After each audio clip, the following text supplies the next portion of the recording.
4 years ago, I had an odd experience. I started having dreams for what my future could be like. Dreams are rarely well defined when they begin, but they usually start like this. What if? I'm Cameron, and this is the story of how I quit my software engineering job to chase that dream. How I learned the craft of woodworking and furniture design, and how I grew a YouTube channel from nothing to over 10,000 subscribers and 500,000 views in just 1 year. All right, Case caught her first catfish. Listen to it. Just after we got married, my lovely wife and I moved into our new home in Durham, North Carolina, and started our family. We drive by this lake every time we come home. It's a beautiful place to live. It has this huge, crusty, dirty barn on it, and when we moved in, my mind went wild with what ifs. What if I didn't have to sit in front of a computer every day for work until I'm 65? What if I could build a real woodworking shop here in this building I just bought? What if I owned my own business where I make furniture and videos for a living? I was tired of selling my creative efforts building something that someone else owned. It was a lot, for sure. And if I'm honest, the dream kind of took over. I had so many ideas I wanted to pursue and no time to pursue it. But one day, I just started. I bought a nice table saw and built this workbench. I filled in this wall with insulation and painted it, well, some of it anyway. I repurposed these dumb shelves into these cool cabinets and just started making things.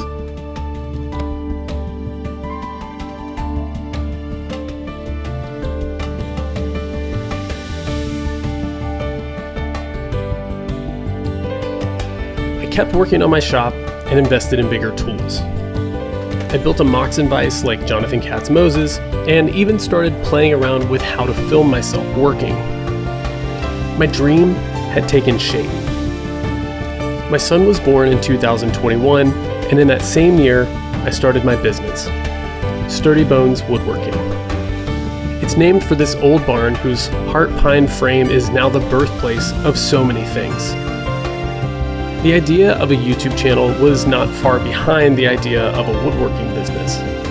I had learned so much from other creators and knew I wanted to start making videos of my own projects. So I just started making videos. Except I didn't take it slowly. I rarely do when I get into things. No, I find that I learn faster if I just dive in head first. And though I had basically no woodworking experience, no clients, and no videos, I somehow convinced friends and family to hire me to make some pretty daunting custom furniture for my first projects, like this huge conference table, a hard maple cabinet with sliding doors, and a live edge console table. I definitely got in over my head. This is how my story begins.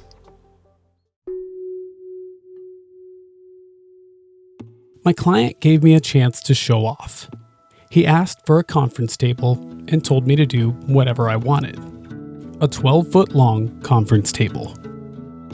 And the top I made for it had some issues. It could either be way too thin or a raggedy mess on the bottom side. Or it could inspire me to do something awesome. That's the story of this table.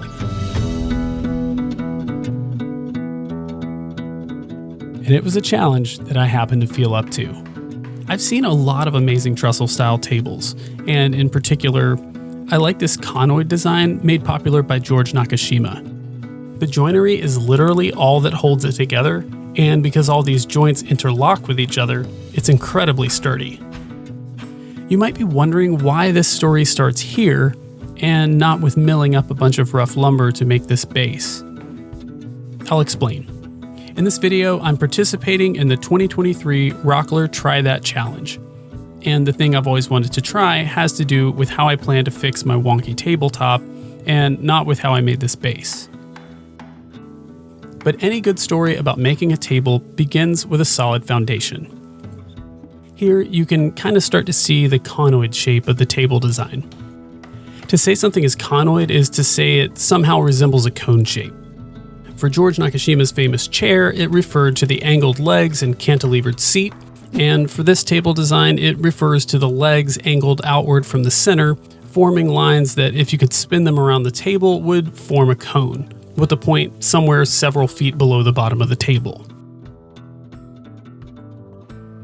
I'll tell you a few things about the table. The whole thing is made from red oak, and I cut most of the joinery with a combination of handwork with chisels or by sticking template plates to the workpieces to serve as guides for my router. All of the angles on the table are at 10 degrees to keep a consistent look, and fun fact, the original design of this table only had 2 legs, but because the tabletop is nearly 12 feet long, I had to call an audible and add a 3rd leg to keep the middle from sagging. There were several small cracks and gaps that needed to be repaired while I prepped all the parts for finish. So here I'm using CA glue as well as Titebond 2 and sawdust to fill those in. Now let's get this thing glued up.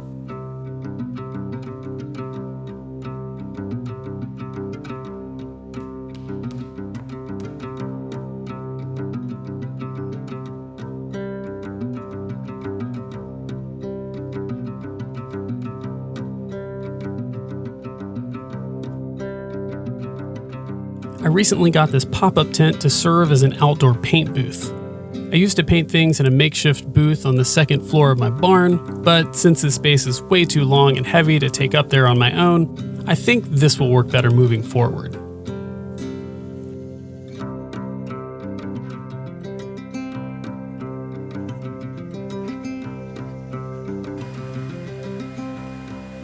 I'm using black polyurethane on the base, both because I think it looks great, and as a tip of the hat to Chris and Sean from 4 Eyes Furniture, who have made a lot of awesome pieces using this finish. And now is as good a time as any to take a second and thank those guys, as well as Rockler, for hosting and sponsoring this challenge. I happened to pick probably the hottest day of the summer to paint this thing. So while the temperatures were miserable, my first coat cured really quickly and I was able to go ahead and sand and recoat in the same afternoon. This is where my project really started to get challenging. Epoxy has a certain reputation. Everyone seems to either love it or hate it. I haven't decided how I feel about it on a large scale, but on a small scale and when used tastefully, there really isn't a better solution for small cracks and cavities you simply can't leave in your workpiece.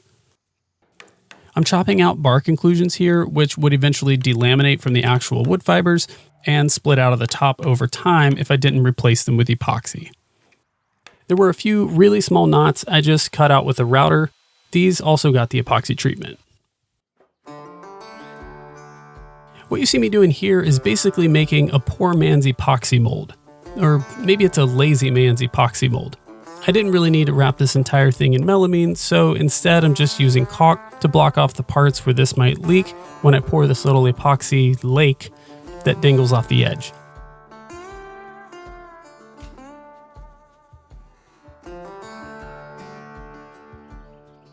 And of course, right when I need it, my caulk gun's empty. My client had given me one criteria to try to work into my build. We talked a bunch about the Japanese art of kintsugi. The basic English translation of kintsugi in Japanese is golden joinery. And it's most often used by these amazing artists to take broken pottery and join it back together with a gold-infused paste, like a really expensive puzzle. But the basic principle of kintsugi is about embracing flaws and even highlighting them in an artful way to allow the viewer to appreciate the beauty and history of what was originally an imperfection. So, as a nod to the traditional form of kintsugi, I mixed in copper metal flakes to my epoxy pours to repair these areas. And I chose copper because I think it will look better with this red oak than gold would.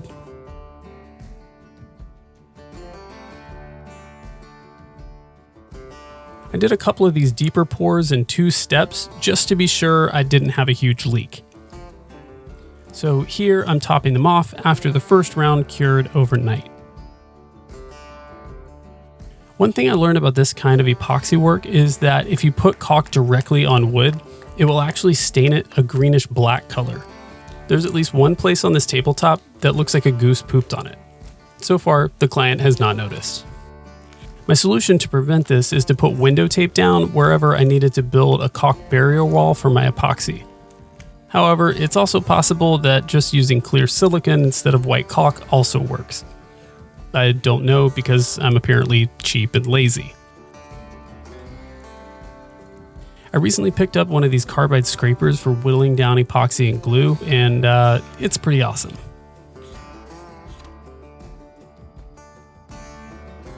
There were several knots with pretty serious checks that I didn't want to spread out, so just as an extra insurance policy, I added a few bow ties. Here, I'm just laying them out and labeling which one goes where so I don't get them confused.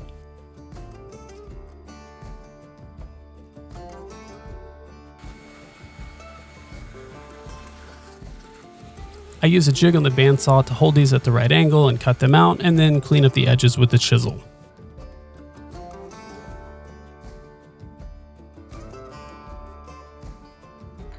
My approach to installing these is to lay out tape where I want it to go, stick the bow tie down with CA glue, and then trace it with a marking knife.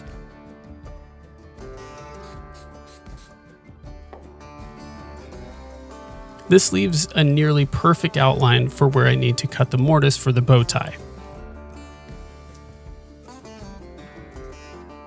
I got this 1/8" bit specifically for cutting these out, and it really helps cut down on a lot of the tedious chisel work.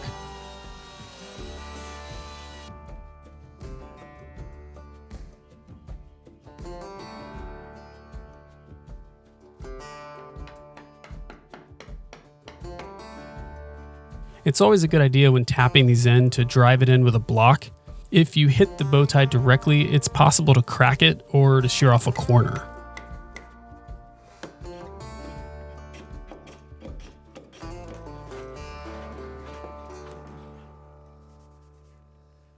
A little hand planing was all the top needed to be ready for sanding and finishing. Here, I'm using the sole of my plane to check for light shining through, which reveals the remaining high spots. Once I'm satisfied, I do a round of rough sanding with the Rotex using 80 and 100 grit sandpaper. And now it was time to work on the bottom side. And this is where my try that story really starts to unfold. I had to flip this thing over several times throughout the project, and it never got less scary. This slab probably weighs over 200 pounds, and I don't have anyone nearby to help me manage it. So many thanks to my CrossFit coaches who taught me how to lift without hurting myself. And believe it or not, the most difficult part about flipping it wasn't the task of lifting it or even jumping up like that, but actually shimming it over to the other side of my wood pile or work table. Then it was just a matter of making sure I didn't get crushed on the other side.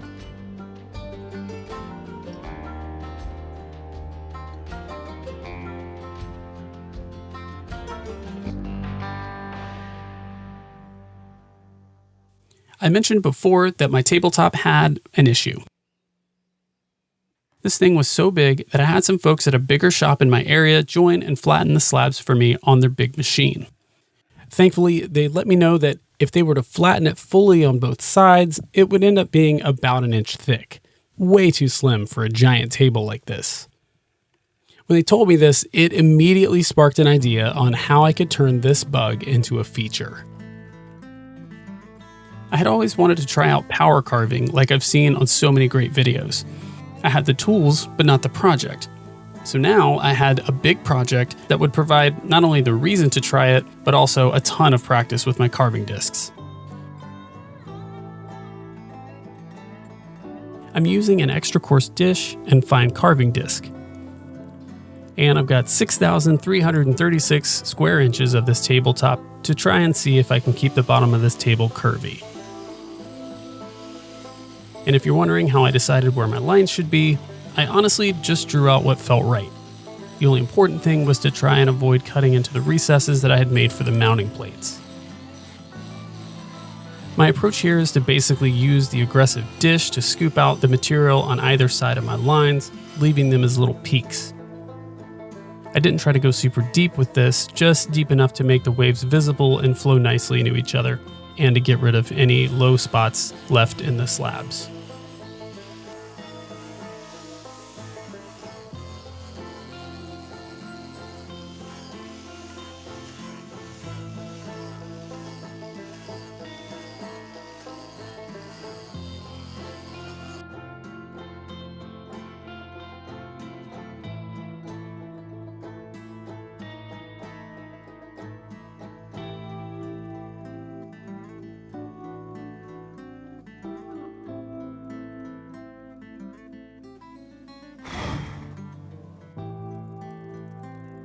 I switched to the finer disc once I established the basic shapes everywhere. It was a pain to go over everything again, literally like in my back and knees and legs. But it saved a ton of time when it came to sanding this thing with a Rotex sander, which I used in Rotex mode with 80 and 100 grit, and then did a pass with 100 on orbital mode to get it relatively smooth. It was a lot of work, but when I finally had it done, I was feeling awesome about it. Well, after I slept and took some Tylenol for my knees. Once most of the rough sanding work was done, I could finally move the top inside with the help of my buddy Adam, who swung by on his way to work.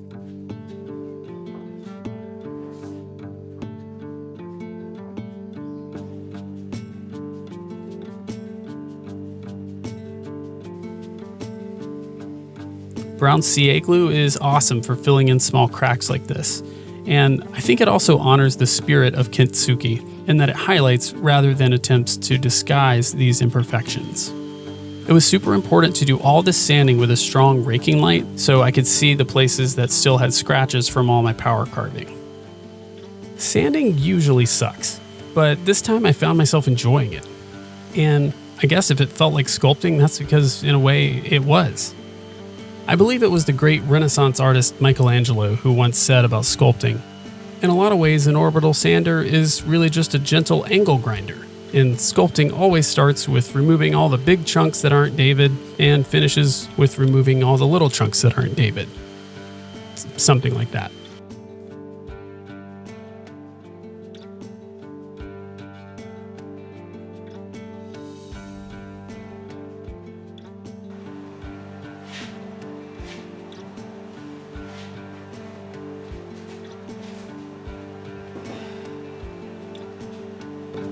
After yet another harrowing one-man 12-foot table flip, I cut it to final length and added a 45-degree underbevel to further highlight the interesting underside of this table.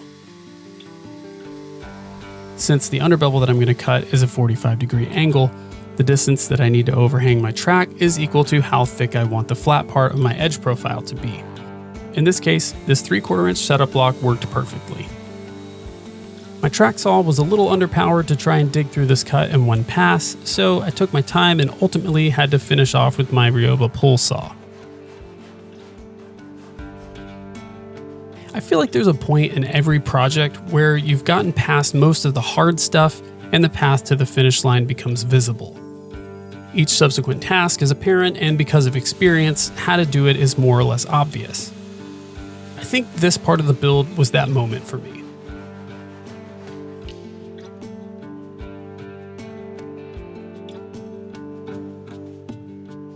I'm laying on final details, like cleaning up these edges with my tiny block plane, but despite being delicate work, it's no longer tedious because in a way I already feel like I've reached the summit, and the remaining tasks are kind of like standing at the top and enjoying the view.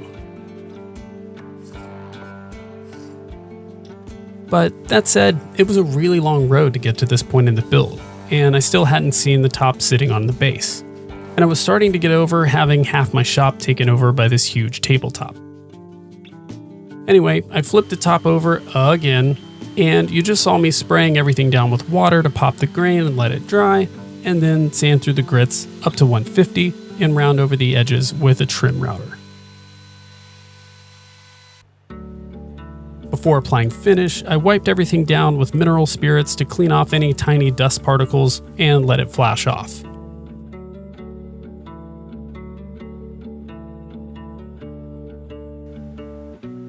I gave the top a couple of coats of Rubio on each side and polished and buffed it up. This is just the oil plus 2C Pure. I usually don't like clear finishes on red oak that isn't stained, but in this case, I think the Rubio Pure's tendency to yellow things a little bit actually works nicely.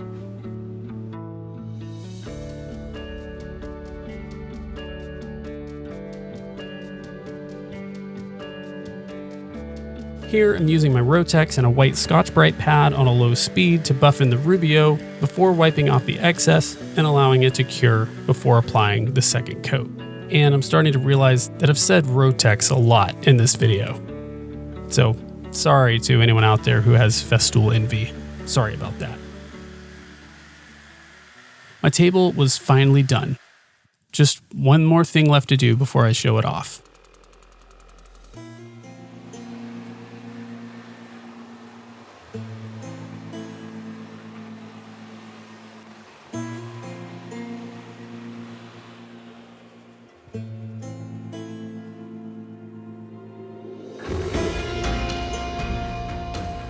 It's amazing how difficult things serve to motivate us.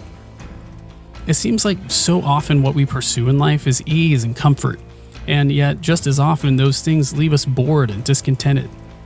But when we're pushed beyond our current abilities and given the opportunity to try new things we've never had the excuse for, or we're too afraid to attempt, we leave those experiences behind better people for having tried, whether we succeed or not. Learning and trying new things shapes us, humbles us, and creates in us a grit and resolve over time like few other experiences in life. I'm really glad I took on this challenge, and I look forward to the next one.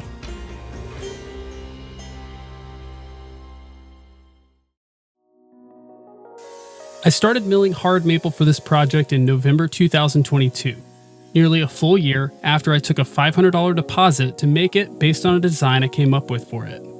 Full disclosure, the client was my mom.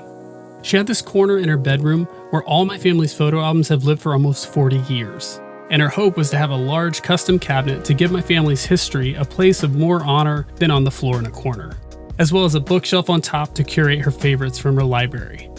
The question you may be asking though is, why did it take me a year to start it? The question I was asking was, why did it take me 3 months to build it? The answer is complicated. At this point in my woodworking journey, I was still working full-time as a software engineer, and my shop hours consisted of Monday nights and Saturday mornings. Time was scarce, and this project has 34 separate components, 4 of which are solid wood panels made up of at least 7 to 10 planks, which each had to be milled and glued up separately. That might be some excuse for my delay and horribly slow pace, but it isn't the actual reason. The truth is, I was terrified to start building this piece. I had delayed starting it the year before because I didn't think I had all the right tools I needed to make it. So I researched and spent money on machines. I even bought a Festool domino specifically because I felt I couldn't build this without it. I thought my tools in my shop were my limitation. But as you can see, I did finally start.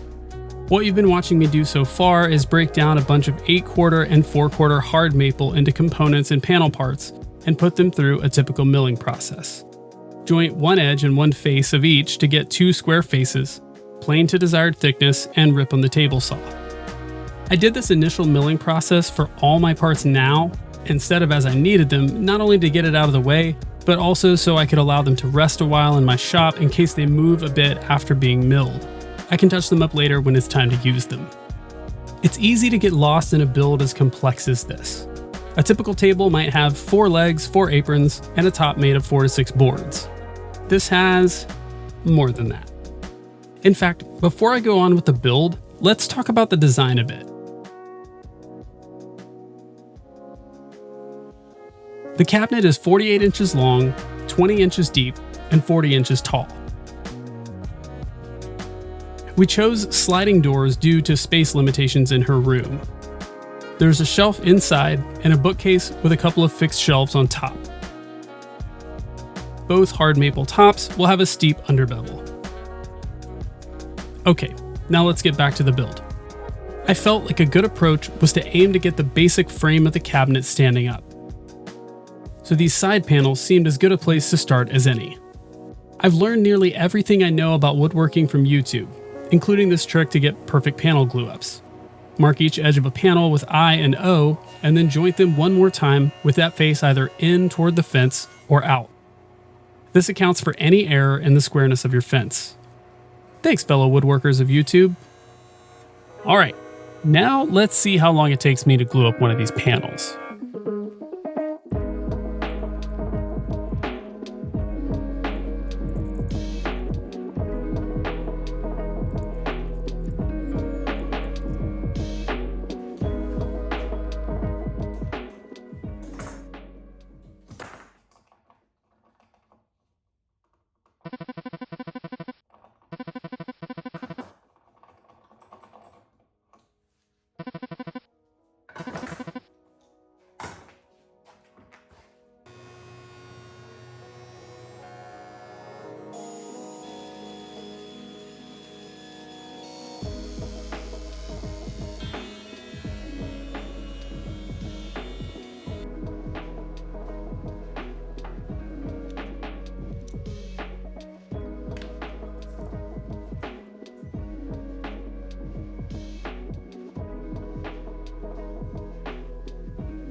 The bottom of each side panel gets a slight curve. So I made a plywood template, rough cut each curve on the bandsaw, and template routed it. Simple enough.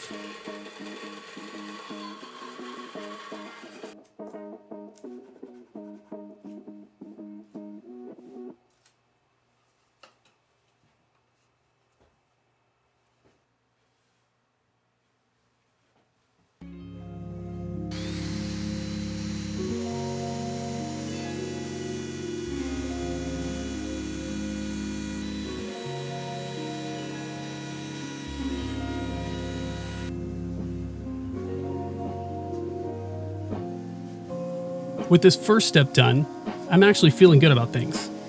I've convinced myself that I was making too big of a deal of my fears and that if I just go slowly, I'll be fine. Maybe I was not in over my head at this point. My tools are serving me well, and I haven't yet made the biggest mistake a woodworker can make, moving too quickly.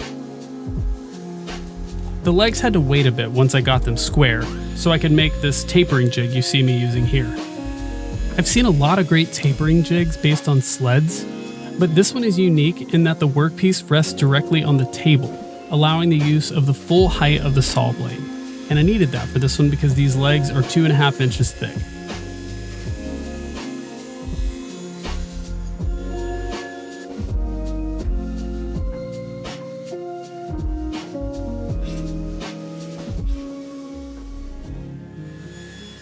Still in pursuit of my first goal of getting the carcass to stand up on its own, I now turn to the horizontal stretcher pieces that tie the two sides together and facilitate the back panel, floor panel, and sliding doors.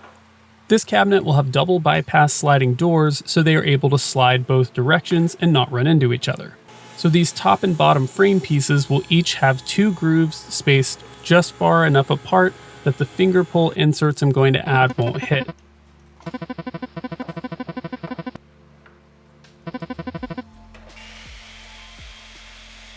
Once those are cut, I can cut all the stretcher pieces to final length.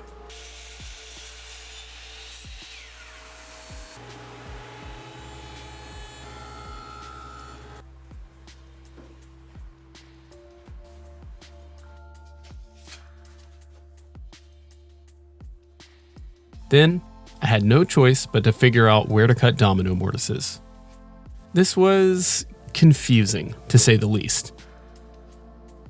I know the mortises all go in the same faces I just cut tapers on, but I'm planning to double up my tenons for additional strength and also want to allow some additional distance from the edge for about a 1/4 inch reveal. Also, the Festool domino needs me to set it up with millimeters. How many millimeters are in a 1/4 inch? So I stared at my plans, went through 3 or 4 marking systems, erased, drew new ones, and finally committed to drilling some holes.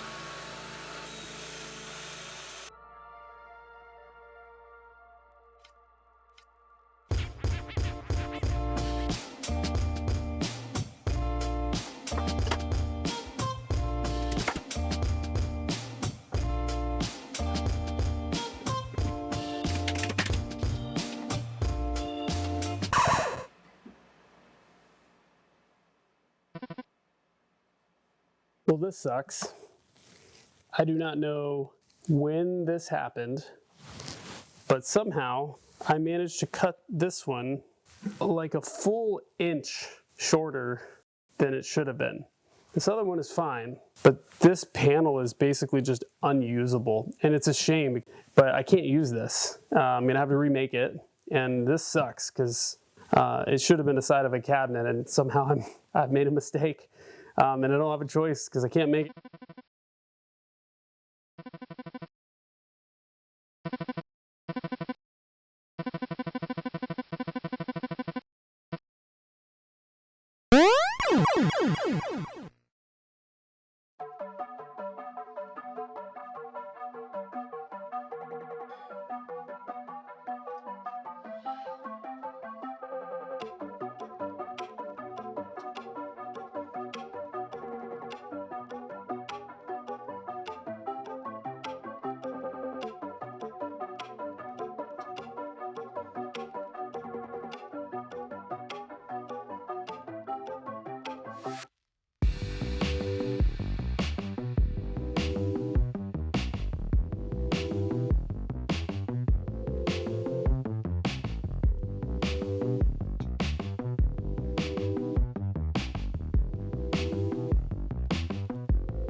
I had been looking forward to making the doors. Panels, schmanels. Some of this hard maple actually had some interesting figure in it, and since these are front-facing, I took my time laying out the grain pattern.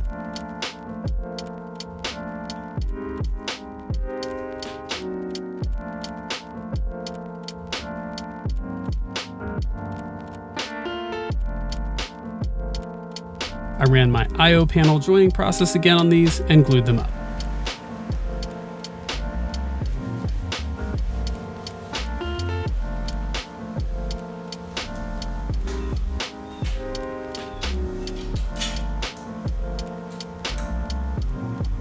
Where these doors get interesting is in convincing them to fit between the upper and lower stretchers. I had seen on YouTube how to do these, but of course, I had never done it before. When in doubt, make a test piece.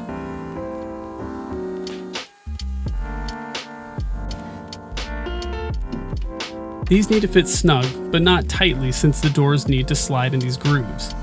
The other factor to consider is how long to make the tenons and how deep to make the grooves.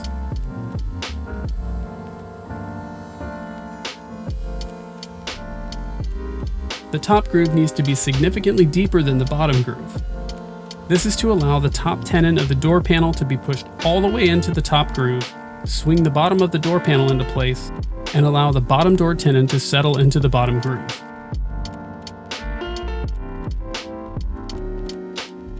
Refining the length of the top tenon took some work because making it too long would result in an unnecessarily large shadow line, and leaving it too short would not allow the door to fit in at all.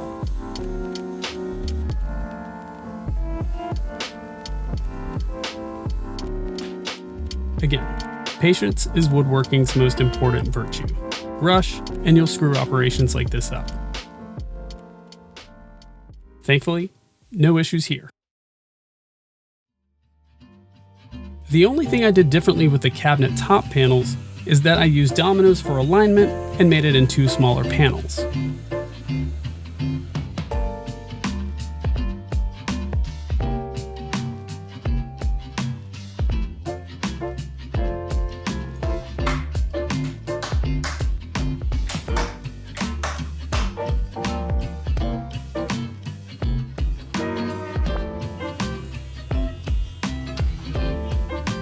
I find this to make for more manageable flattening when it's possible, because I can put these through my planer after the initial glue up, use dominoes again when gluing the 2 panels together, and minimize hand planing on the full panel. Especially when working with really hard material like hard maple, which is an absolute nightmare to hand plane.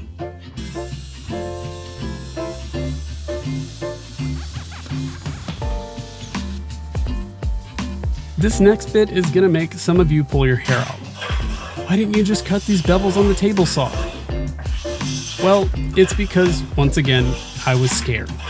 This is a 24.5 degree angle and totally within the range of making a safe bevel cut. But I just knew I'd screw it up and regret it. So I took the patient route. I literally sharpened my plane about every 10 minutes while working on this one edge.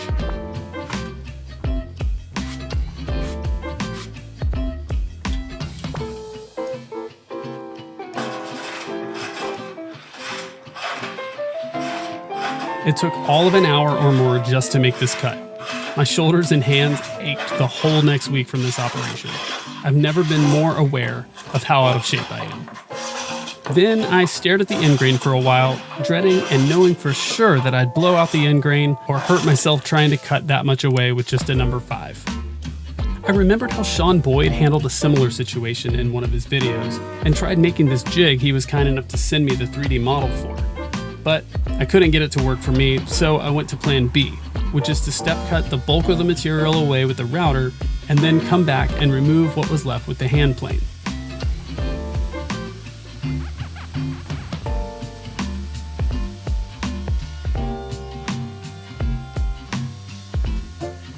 I worked from both sides to avoid the grain blowout I feared, and that worked pretty well. It still took ages, even with the router, but I didn't lose any lives.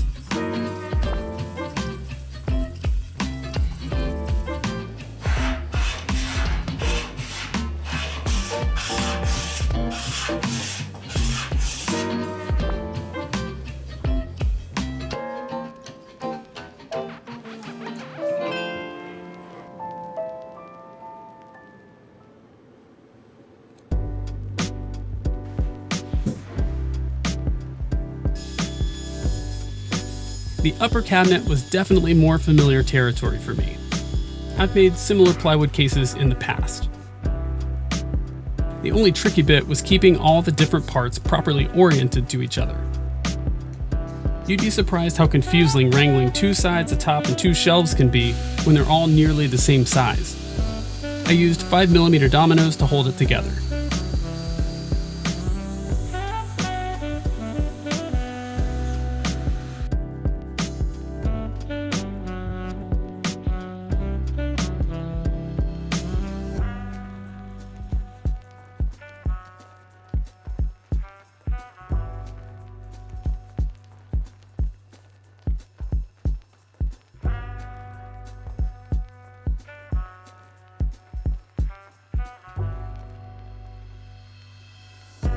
Since I had done all my milling work at the beginning of the project, getting the face frame together was actually a cinch.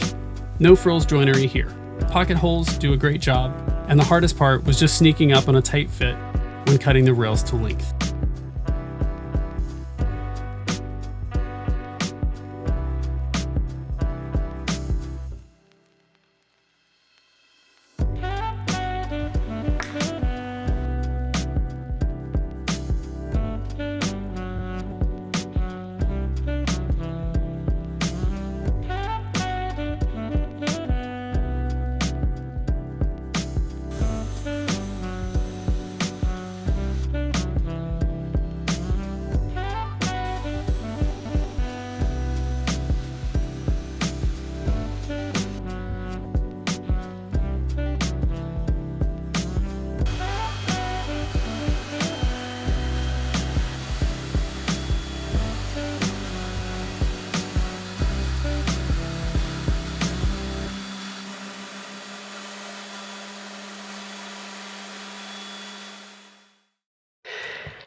Okay, what you're about to see as I apply finish to this piece is really polished over and honestly a little misleading.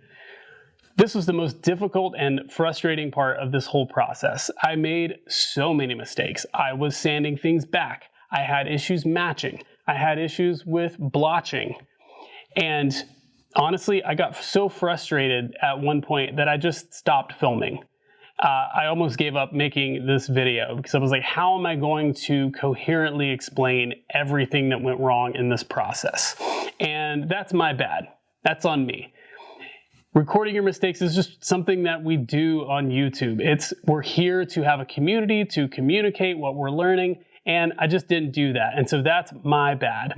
So just know it didn't go that smoothly, and just for not recording my mistakes, I lose a life.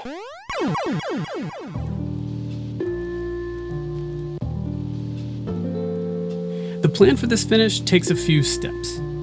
First, apply seal coat, which is basically de-waxed shellac. This is meant to help the stain go evenly and reduce or eliminate blotching. Second, apply a dye stain directly after giving the shellac a light sanding. Next, go over everything with a couple of coats of custom blended pigment stain, and finally, buff on a couple of coats of Osmopolix. This was a bad plan.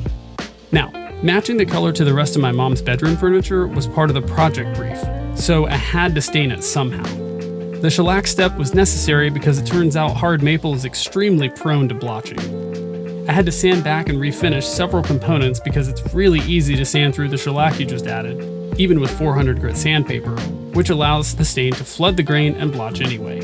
Also, oil-based pigment stain over dye is just a bad idea in general, and combined with the blotching just led to a lot of streaking that I had to deal with. What I should have done is figured out one dye stain to use, applied it right after the shellac, and called it good. Even better would have been to make a dye that matched and then just mix it in directly with my shellac and sprayed it on after glue up. Shellac is amazing stuff from what I've read, but it takes practice to use. This isn't my last piece using it, but anyone could tell you looking at it, it's definitely my first. All that to say, finishing was hard. What I love about making things is that no matter what mistakes you make, there is almost always some way to fix it, learn from it, and move on. It might be expensive, like letting pricey material go to waste. It might be time consuming, like spending the one evening this week you have in the shop remaking a panel starting with rough lumber instead of making progress on the next thing. But the reality is that you can't buy the memory and education you earn, and I mean earn, from screwing up. This may be obvious at this point, but I've never made anything like this before in my woodworking career. This is the first piece I've ever made almost entirely of solid hardwood, involving several panel glue-ups, dozens of dominoes, angles, curves, and sliding doors. I jumped into the deep end of the pool here. I'm playing the game for the very first time, on hard mode. If I didn't, I'd still be making things I feel safe making.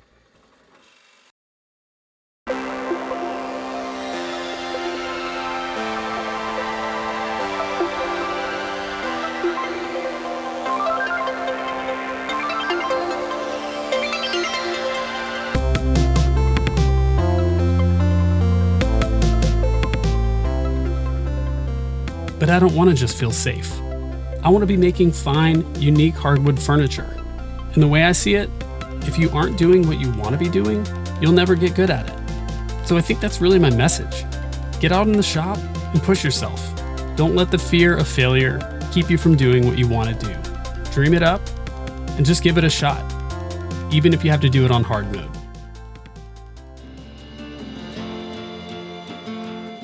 This slab made me feel things. First, it made me feel inspired. Then it made me feel sad, panicked, like a moron, and then inspired again, and maybe also a little bit brave. One thing I enjoy about making furniture is that the history of the objects I make starts a long time before I even have a dry chunk of wood I call a slab, and start thinking of this slab as a top for a table. It just used to be part of this giant red oak log, which used to be a 45-inch diameter tree that lived here on Mangum Street in downtown Durham for, by my count of its rings, about 64 years. So that's pretty cool.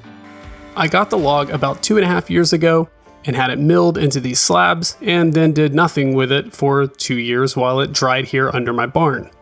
Once it was dry, I could start making things from it and selling it to others. So my roughly 48-inch slab is actually an offcut from a 12-foot long slab, of which I sold the other 8 feet. Now, with my little history lesson out of the way, let's talk a bit about the live edge console table I was inspired to make. The slab's width ranges from 14 to 17 inches, so allowing for a nicely proportioned overhang, I went for a base width around 12 inches. And in order to make the top the feature of the table, I decided to make it float above the base by recessing these risers on the cross supports. To give the base a bit more energy and complement the curved lines of the live edge, I incorporated very slight curves on the 4 apron components, as well as into the leg profile. And finally, to really put the focus on the top, and to cover up the fact that, if we're really honest, red oak is not that attractive of a wood species, I'm planning to make the base black. So, with the wind at my back and ego inflated with visions of how great my little console table would be, I brought it into my shop and started preparing it for a little epoxy work to deal with the checking around this knot. And then I realized I had a little shop partner for the evening. Hi, little guy. Naturally, because this is a YouTube video involving wood and epoxy, to begin, I grabbed a few awl picks and got to work chipping out any bark inclusions and junk in these knot check cracks. If trees had noses, this would basically be the equivalent of picking their boogers out and then filling them permanently with plastic. That analogy breaks down rather quickly. Okay, I promised some drama about how this top made me feel. This is where I had my first, I'm gonna call it an incident with this top. So it has this knot in it, which is checked, leaving a hole that goes all the way through. The ideal way to fix this is by making a mold, usually out of melamine board, pasting up the corners and cracks with silicone caulk, using some kind of mold release, and then pouring epoxy. But that just feels like a lot of work. So instead, I just put some of this plastic window seam tape on this rough wood slab and hoped for the best. This was a terrible idea. The leak started slow, but man was it persistent. After pouring this and going inside for the night, I had the good sense to tell my wife I needed to go back and check it and make sure it wasn't leaking. And thankfully I did, because it was just everywhere. My strategy for dealing with this was, well, more of the same. Oh, except this time I added caulk to the equation. Add some tape, stuff in some caulk. When that didn't work, I actually ended up just screwing this whole tape-lined plate over the bottom to get it to stop leaking, and that slowed it down, but ultimately, I got my ridiculous tape caulk method to work. When I'm just starting a base like this, I like to make my first task what I call finding my parts, which, when I say it out loud, I realize now is an odd name. But what I mean is breaking down larger chunks of wood roughly into smaller chunks that my table components will come out of, but not cutting anything to final size, and just labeling them to help me keep track of everything. I make each one intentionally oversized so I have some margin to work within when it's that component's moment on stage, so to speak. Each rough part goes through a milling process where the goal is to get each side flat, smooth, and the edges square to each other, and the faces parallel to each other and to my desired thickness. Okay, so one of my goals with this piece is to try my hand at introducing more curves to my designs. This was easy enough to do in Fusion 360 when I made my model, but I knew I'd need some help doing it right when actually making the legs. So I basically just pulled the dimensions from my drawing and drew out a full-size version on a sheet of paper first. Then I cut that out and traced it onto this piece of MDF. With this tricky, curvy part of the template drawn out, the rest was straightforward since there's just a slight taper on the rest of the legs. Making this template would have been much easier on a CNC machine, but my wife tells me I'm not allowed to get one until I have a bunch more subscribers to justify it. So if you're enjoying this video so far, it would help out a ton if you'd subscribe to the channel and give it a like. Even better, leave a comment to tell me what you're enjoying or how dumb my jokes are. I'm happy to hear from you either way.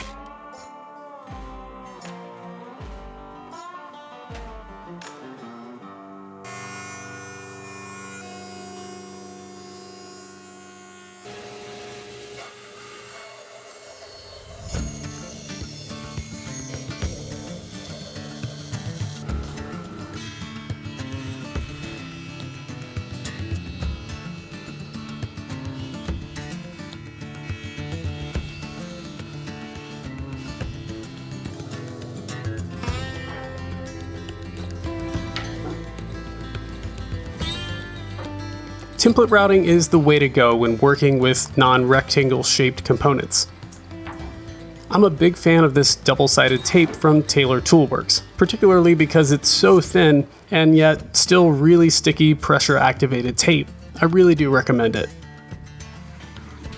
I stuck this template on and cut these out on the bandsaw, which I'm not sure why I did it like that instead of just tracing it out and then sticking it on while I routed it, but I digress. But while I inexplicably do that, I'll offer a tip about double-sided tape. Don't try to save tape and don't reuse it. I don't know how many times I've tried to be stingy with my tape by reusing it with a second component and then trying to route it. It's not worth ruining a workpiece to save a foot of tape. Just take it all off and replace it between parts. I've heard a lot of folks complain about how difficult red oak is to work with, but you know what? They're right, it's not great. But if you read the grain carefully, it is possible to plane it fairly smooth. And you can see here where I intentionally left off routing the ends of the legs so that I could refine it by hand. This helps prevent catastrophic end grain blowout by just avoiding it entirely. Quick tip, if you need to sand an inside curve like this and don't want to risk overdoing it on a powered spindle sander, just take the drum off and use it by hand to dial it in slowly. And now, everyone's favorite part to see, joinery.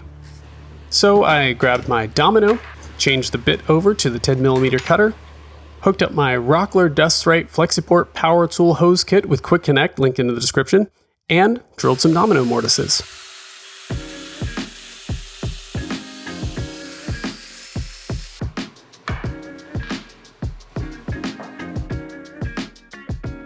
Every woodworker knows that complicated glue-ups are always pretty stressful.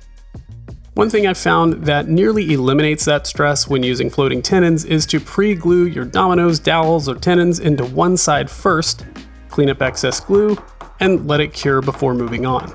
I always glue them into the apron pieces, for example, because that's where you'd cut a solid tenon if you weren't using a floating one. So this step basically takes the floating tenon and stops it from floating, I guess, so now it's a fixed tenon. I stuck the table together without glue so I could pull length measurements for these interior cross pieces. These will extend above the top of the legs and aprons and give the top a floating appearance. Another woodworking tip here, for pieces like this that don't set the dimensions of your piece like aprons do, pull the dimensions directly off your actual piece instead of cutting them to length from your drawing or plans. You'll likely always be slightly off by a fraction, and working from actual measurements helps ensure that you get a tight fit and don't leave gaps.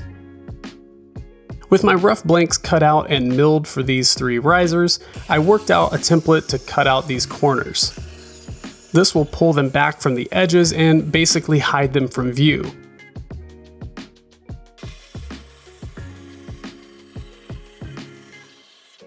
And here we go again with a familiar process. Make a template, use a template, and boom, 3 matching riser pieces. I took a minute and laid these out on the long aprons so that I could attach them with dominoes. And you'll see here, to drill these in the middle of the board, I just clamp the piece on my line and back the domino up to it, which keeps the machine steady and straight while drilling. Okay, continuing on with the thread of giving woodworking advice, always dry fit if you can before gluing up your stuff. The reason glue-ups are often stressful is usually due to finding out something doesn't fit right only after you've slathered it with tons of glue. For example, this would have been a glue-up nightmare because I'm a dummy and drilled this one on the same side of my layout lines instead of mirroring it on one of them. And don't worry, I made sure and did a janky job of filling up the mistake mortises with plain dominoes where it will be invisible once I paint this base black. Now let's try this dry assembly again. Much better.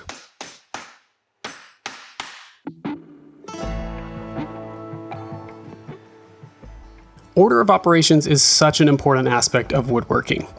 For example, I knew I'd be mounting my top to this base without having access to the aprons like I normally would to use things like Z-clips. So instead, I'm going to drill through my riser stretchers and attach it with screws. This operation would have been impossible to do after glue up. The holes I'm making here are counterbored to allow the use of shorter screws, and the through holes are oversized in order to allow for seasonal wood movement. And because my bits aren't long enough to go through these 5-inch wide stretchers, I'm drilling the 2 different size holes from opposite sides. One thing I've learned as a furniture designer in my distinguished 3-year career designing furniture is that subtle details do a lot to elevate the look of a piece from simple to refined. And it's not hard. Here I'm using a somewhat stiff offcut strip to help me draw curves on these aprons. This one is walnut because I like my jigs and fixtures to be made of only the finest materials. To set this up, you saw me put clamps at each end of the apron.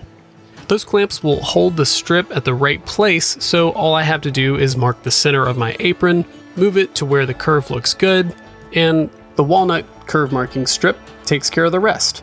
Usually I do this just once on a template and then use that template to copy the curve onto this piece.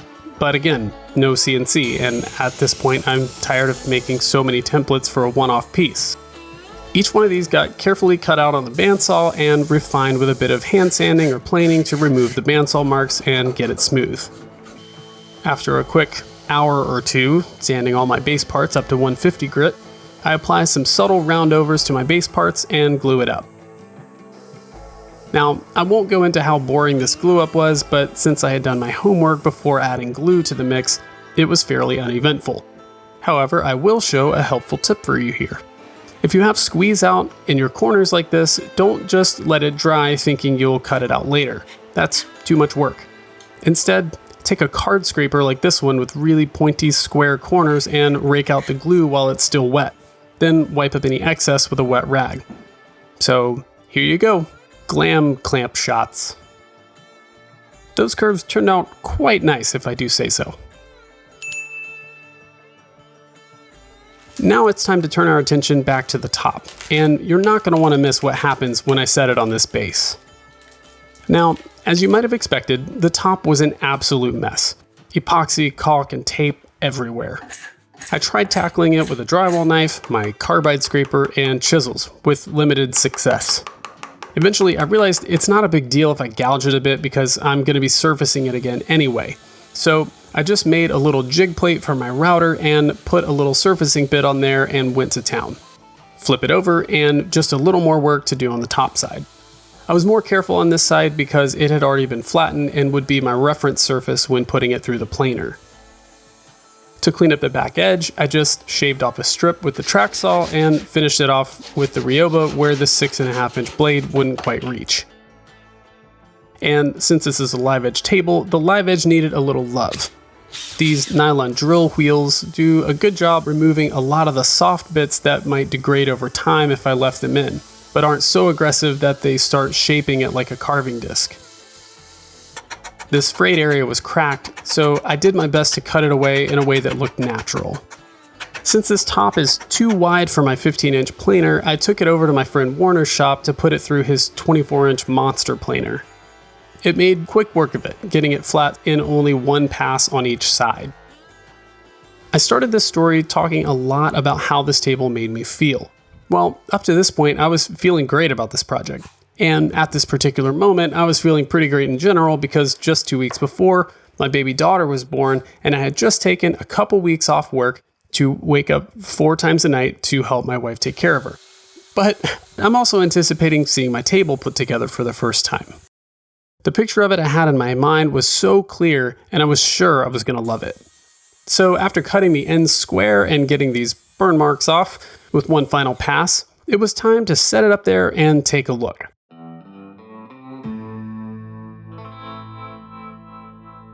I looked at this table from every angle, and no matter what I tried, I absolutely hated it. I hated it. As a slab, I thought the natural edge looked cool, and I could picture it in someone's entryway, but no matter what I tried, it just looked, well, ugly. It felt clunky and too thick. The proportions in relation to the base were just all wrong. I was kicking myself for thinking that this was a good idea. I felt like an idiot. And a terrible designer. How could I fix this table that I had just spent so much time making and so much effort on the epoxy work on this slab? Then an idea struck me, and it was extreme.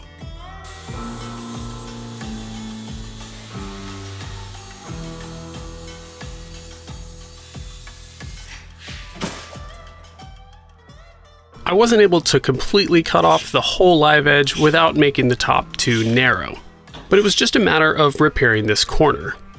They say you can't add wood back. Well, that's garbage. That's what wood glue is for. You just have to be clever about it. I'm going to carefully hand plane this profile flat and then use the exact same offcut I just dramatically tossed into the trash, flip it around and glue it here to get the best grain match possible.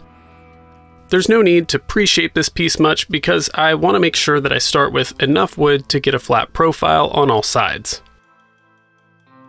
There isn't a great way to clamp a piece like this, but you'll be surprised how tight of a seam you can get with just hand clamping pressure for a few seconds and good glue coverage and squeeze out. Once it's dry, you can carefully cut it off with a pull saw. The tape here helps in 2 ways. It protects the top from saw marks and it elevates the blade by a hair so there's just enough material remaining after these cuts are complete to finesse it with a little hand planing.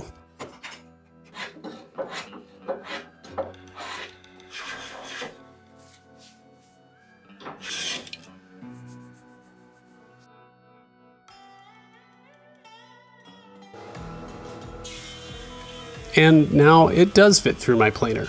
Just barely.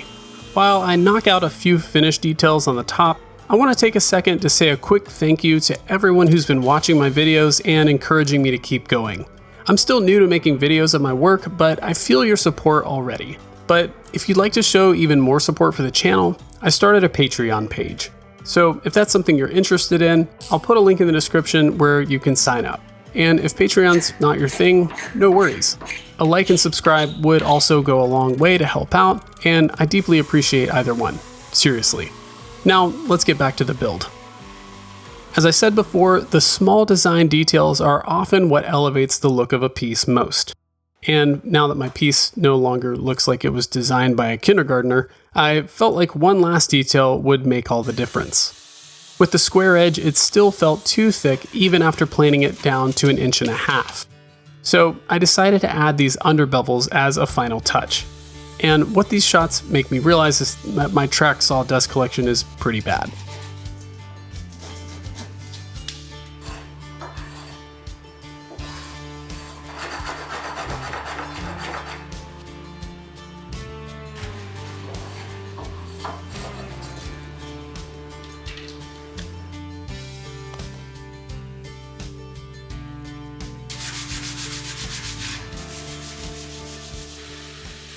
It's funny to me that probably the most important part of building furniture other than design is the least interesting part to watch.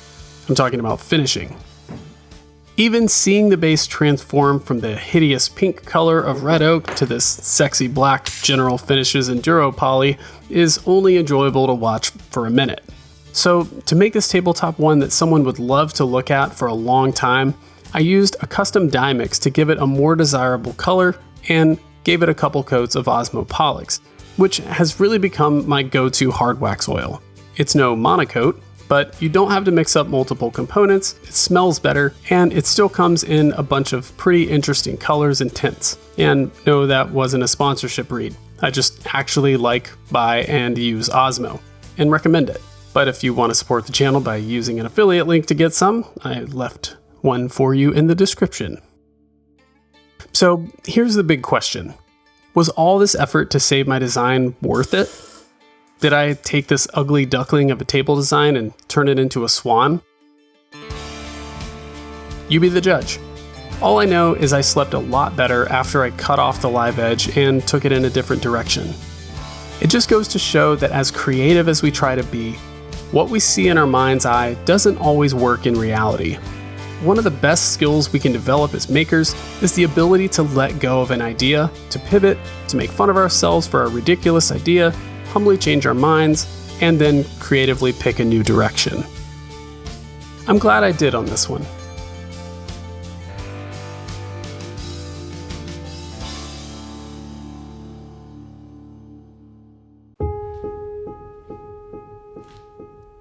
My son Owen just turned 1, and I wanted to be the first to give him a birthday present. Technically, he did get a few presents last year, but most of them were things he was meant to chew on or barf on. So for his first birthday, I thought it would be special to make him something. He's nearly walking now and has the cutest, weirdest crawl, and I'm doing that dad thing and rambling about my kid, aren't I? Okay, back to woodworking. I've been saving this cherry offcut for something that deserved it, and I think this project is worthy. Cars and trucks, something simple and colorful to spark his little imagination. I'm going for a simple, elegant design fit for a toddler.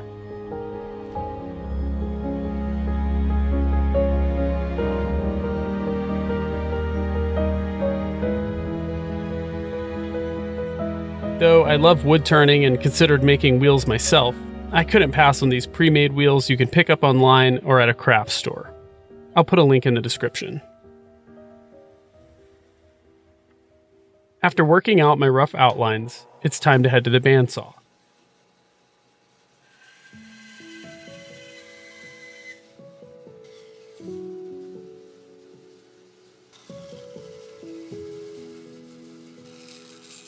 The Sharpie lines provide a broad target, so I can hardly screw this up. For cuts like this, I find that it's better to make smooth lines than to follow what I drew perfectly. I decided on the fly that the dump truck needed more of an angle on the front, so I just eyeballed what I thought looked good and went for it. Now we can refine these rough shapes over on the belt sander. The little stop block thingy is perfect to rest the workpiece against when sanding this end grain. On the curved bits, I try to stick to the concave sides and take care of the convex curves by hand. A light touch here goes a long way with an 80 grit belt. I tried a few different approaches here to shape these, and for all the flat surfaces and corners, the winner was definitely this file. It's a toy, so I won't want any sharp edges or corners that could splinter if it gets a bit banged up over time. I started hand sanding the edges, but the file made much quicker work of it. Sanding these reminded me of making pinewood derby cars when I was a kid. For some reason, I thought sanding was fun back then.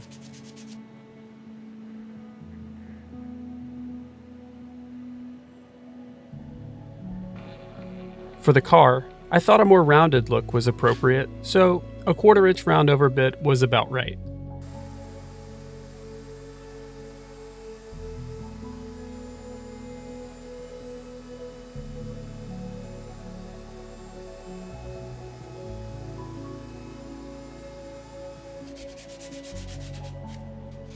A little bit of sanding gets rid of the burn marks and most of the deeper scratches and remaining bandsaw marks. Kind of looks like a Tesla Model 3. The dump truck unfortunately had some issues. Because I'm going to add an actual dump bed on it, the base needs to actually be flat and parallel, and it's not. To fix it, I'm building a sled. No, not the kind for snow. A table saw sled, which is basically a jig to help me make these next few cuts accurately and safely.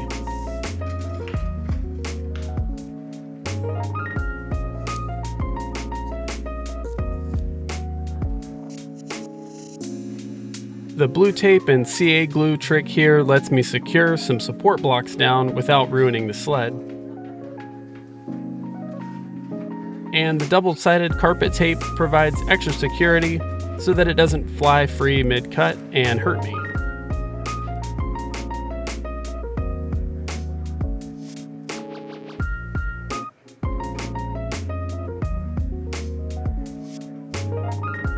This line is exactly where I need to stop the cut.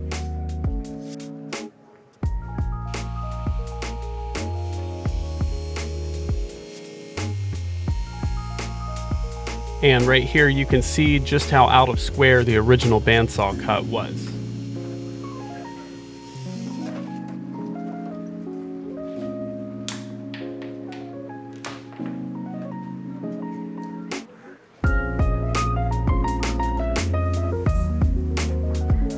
Now I can just pop off those blocks and reset the sled for the next cut, which is going to cut away this tear out and slim the bottom of the truck out a bit.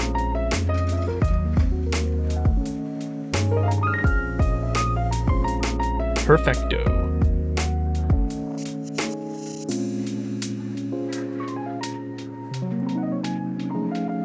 Now, since I moved my fence, I have to do a little tap tap tap to find the right location again.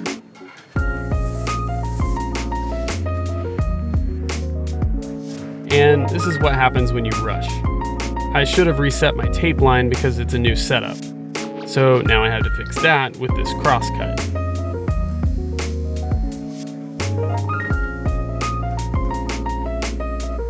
But that's what so much of woodworking is. Lesson learned is, go slow, be careful, make a plan.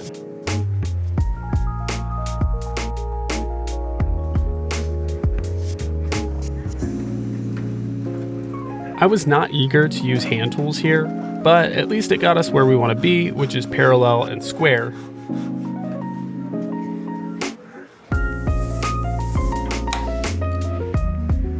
And since I made those table saw cuts, I now have a good reference surface for my chisel. Sanding will take care of the rough looking bits.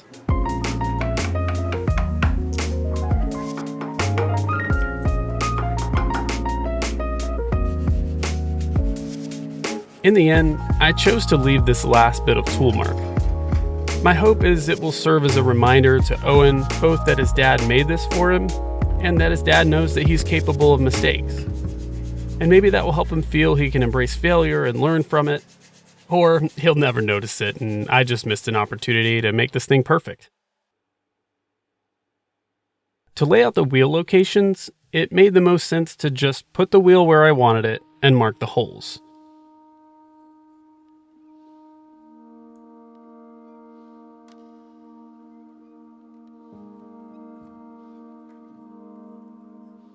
I used this cute little double square as a gauge to make sure the holes were all even and marked the centers with an awl.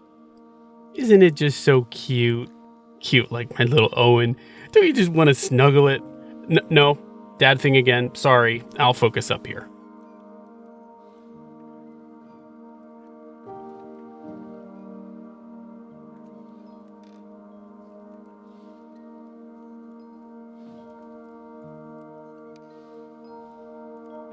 I figured the right bit for the wheel pins was either 5.5 or 6 millimeters, but it was hard to tell and there was no indication on the packaging.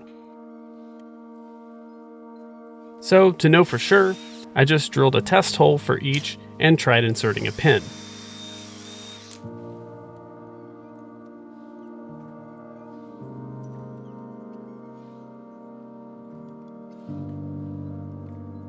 And 5.5 was the winner.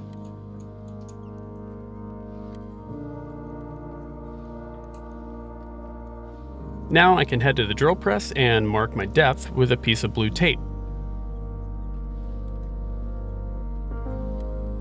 I definitely could just push all the way through these, but I don't love blowout. I mean, what kind of parent loves blowout? And when I couldn't procrastinate any longer, it was time to stand in front of my AC and sand through the grits.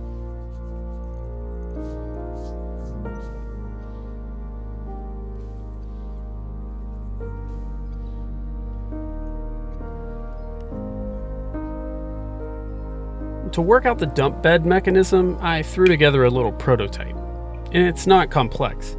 A pin passes through both the base and a small block attached to the dump bed. One corner of the dump bed block is rounded off so that it doesn't interfere with the base as it turns, and the top corner of the base is rounded off, allowing the dump bed to pass by. I started laying out the notch that needed to be cut away on the base and hogging out the material on the bandsaw.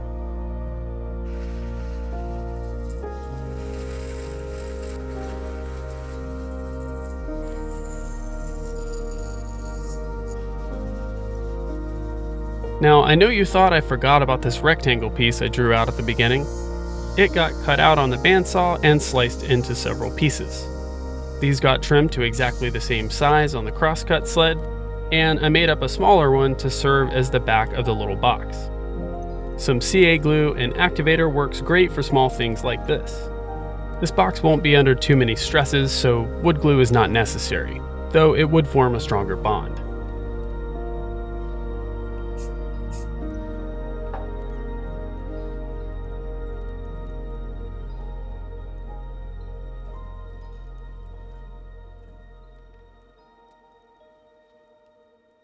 I cleaned it up on the belt sander and rounded that top corner, and it's looking nice now.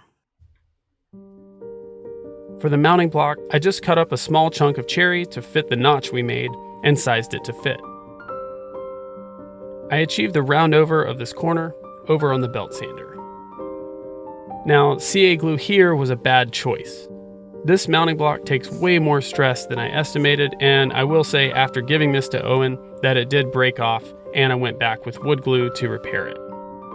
Wood glue would break the fibers of the wood before the glue joint failed like this did. Blue tape worked great to hold these two in alignment while I drilled a quick hole for the pin, which in this case is just a nail that I shaped on my bench grinder.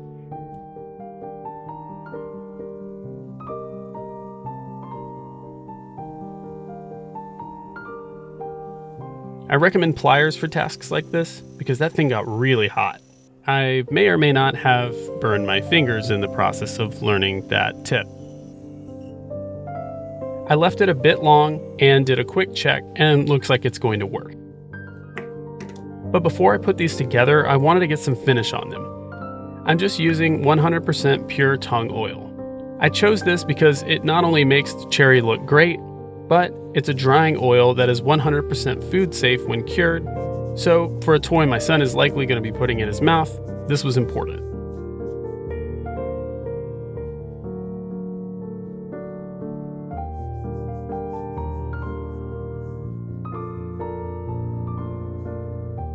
Now they're starting to look like toys. I like how the sapwood line in there sort of looks like a pinstripe, especially on the pickup truck.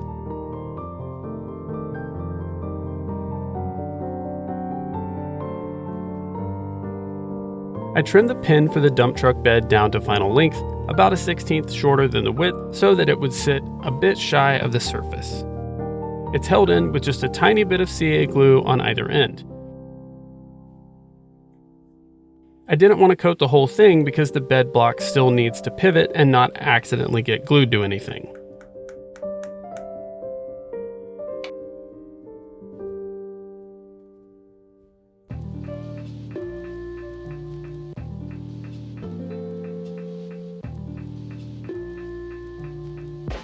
Getting paint on the wheels is where these really started coming to life. I'm starting here by just priming these with acrylic gesso. It looks white but sort of goes on clear.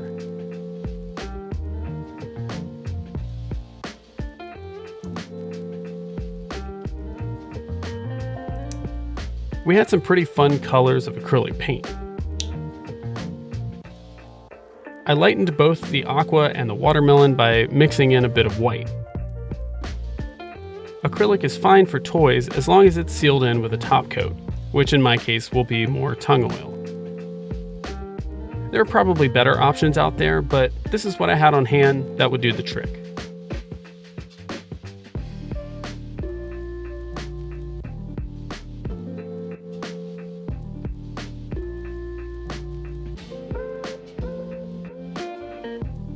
I didn't have a green that I liked, so I just played around with blue and yellow combinations until I got this lime green look that seemed pretty fun for the dump truck.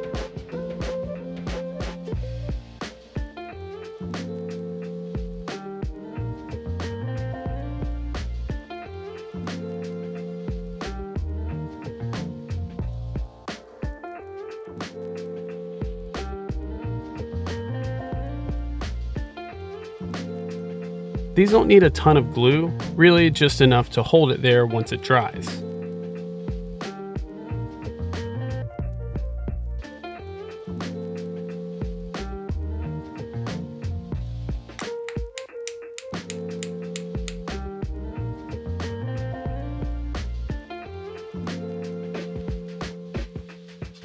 What was important at this step was making sure that they were not so tight that the wheels didn't spin, but not so loose that they wobble.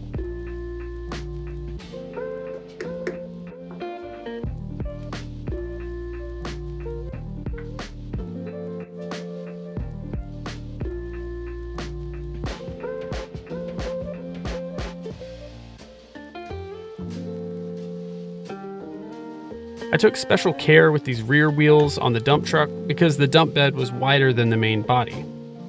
I guess I could have made it the exact same width, but to me, making it wider gave it some extra depth that I just liked. I'm pleased with how the dump truck came out.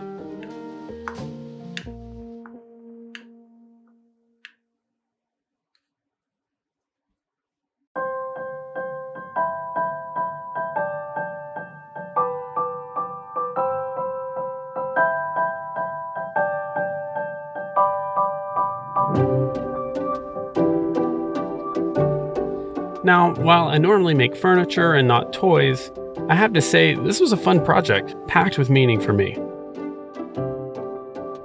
I hope that these simple little cars are something that Owen will enjoy and eventually look forward to giving to his own kid when he's all grown up.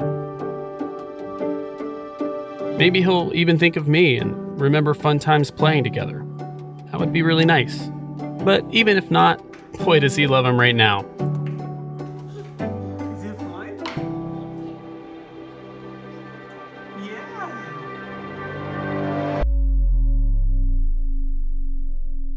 Limitations suck, right? Well, not always. When designing furniture, sometimes constraints actually guide design and push you beyond current skill limits, force you to take risks, and elevate your artistry to new heights. This piece did that for me, and it started with being handed a pile of scrapped Wenge countertops. These two big chunks of Wenge were really heavy.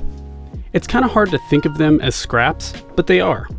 I'll get into that story in a second. I didn't like how these two chunks had slightly different colored quarter-sawn boards glued in, And since I need a couple longish pieces for the base stretcher in this table, I cut them free and started prepping the stretcher blank. But first, I needed to brush my teeth. Wenge is a super dense exotic wood, which means it's also incredibly hard and really heavy. Cleaning my saw blade before working with it here will help keep my cuts clean, safe, and burn-free. I like making things, and woodworking really suits me because in my mind it's this incredible blend of creativity, art, and problem solving. And unless you're making a replica of an existing piece, the design process can be particularly challenging. It's a bit like getting writer's block, but for drawing. So when it's time to design a piece of furniture, it's actually good to have some constraints that give you a starting point to work from. In this project, my only constraints were to make a coffee table and the wood I had to use, which meant I had to design this table around the size of the available material. With that in mind, let's take a second and talk about the table I'm going to make. It's 48 inches long, 21 inches wide, and 16 inches tall. The Wenge top sits on a trestle-style base inspired by the designs of George Nakashima. Two curly maple legs straddle a central Wenge stretcher. The stretcher and feet have 20-degree angles on all sides. All the joints are made to be interlocking, and I'm going to make these joints without any screws, dowels, or dominoes. Finally, the faces between the legs are skinned in a Wenge veneer as a final detail. When my client told me he had bought all this Wenge for $100, I was honestly kind of shocked. I had only ever seen Wenge used in really small quantities and for small things like drawer pulls and inlay details on guitars. And he was bringing me enough Wenge to make the whole top of this coffee table. It's shocking because as an endangered exotic hardwood native to regions of Africa like the Congo, Cameroon, Gabon, and Equatorial Guinea, Wenge is incredibly expensive. At my local hardwood store, it costs $22 a board foot. By comparison, 8-quarter black walnut, one of the most expensive local species, is $11 a board foot. And let's make one final thing really clear. Its name is pronounced Wenge. If you call this wood whinge, woodworkers will cringe.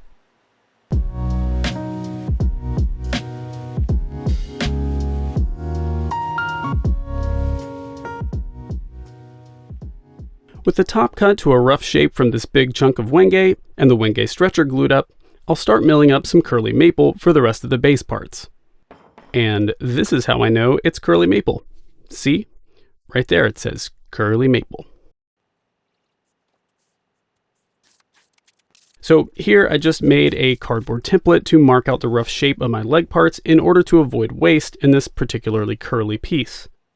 Since I need these to be around 2.5 inches thick, I've got to do a careful glue up, making sure to get a tight seam and try to get the grain to match. Okay, so you might be wondering how in the world my client got this huge pile of Wenge, probably worth over $1,000, for just $100. When he brought the material over, there were some clues as to what happened. This piece here shows it definitely used to have a high gloss finish on it and had a big round over. And this one proves something catastrophic happened to it, all these broken edges. These aren't just offcuts, right? When I asked the client where it all came from, he said he got it from a guy who had used this wood to build his own kitchen countertops. He said the guy got his countertops all done and installed and was enjoying them, and one night in the middle of the night, he heard a super loud pop come from the kitchen. And when he went to inspect it, one section had completely cracked in half, and the guy just goes nuts. He was so upset seeing his countertops destroyed that he just grabbed them and ripped them out the rest of the way and finished the job instead of trying to repair it. I knew immediately why it happened, and even found evidence for my theory. He must have attached the countertops to his cabinets by just screwing them in from the underside wherever, and in particular, across the grain. He just used screws and didn't do anything to allow for wood movement. And the relative humidity change from outside in his shop to indoors in the air conditioning caused the boards to contract and eventually to crack, pulling themselves apart because they were screwed tightly into place without allowing room for this expansion and contraction. These screw holes prove it. And so he just sold the scraps to my client for cheap I guess he figured it would be hard to sell wood that had already been processed for market value and just wanted it out of his sight. Okay, with my leg blanks all milled up, I'll grab my cardboard template and mark up my legs again, only this time I'll sharpen up all the lines so that I can see them clearly and cut them out on the bandsaw. Normally, this sort of odd shape would be an ideal candidate for template routing, and I considered that. But because I'm working with curly maple here, I was a little worried about getting a lot of tear out while using a router. And that's because the figure in curly maple is caused by pressure and stresses that the tree was under while it was growing that resulted in these really frequent grain reversals. Figured wood likes to be cut with the grain and tends to split out little chunks when cutting opposite the grain. It takes more care to accurately cut out all four to the exact same size this way, but as you see here, I came up with a few processes to dial them in.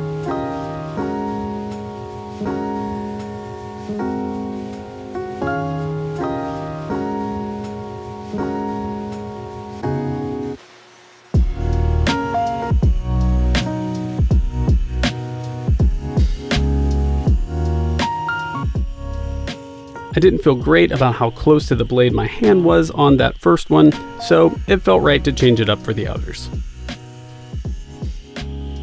Even on the jointer, these faces had a little tear out, but since I needed to get them all exactly the same size anyway, I figured I might as well just sand them into shape. So I started off by saying this table pushed me beyond my current skill levels. And it's true. I went into this project with only a vague idea of how I was going to create all these joints. It's easy enough to draft them out in a 3D modeling software like Fusion, but when the time comes to start cutting into real wood that you've paid money for and invested time into processing, it's still a little scary to make cuts like this.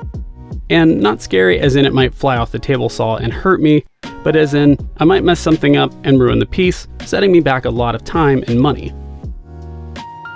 But you can counter that by slowing down and taking your time, especially to make jigs like this high fence jig that lets me safely guide these parts through on end, knowing the blade is going to stay 90 degrees and on my layout line.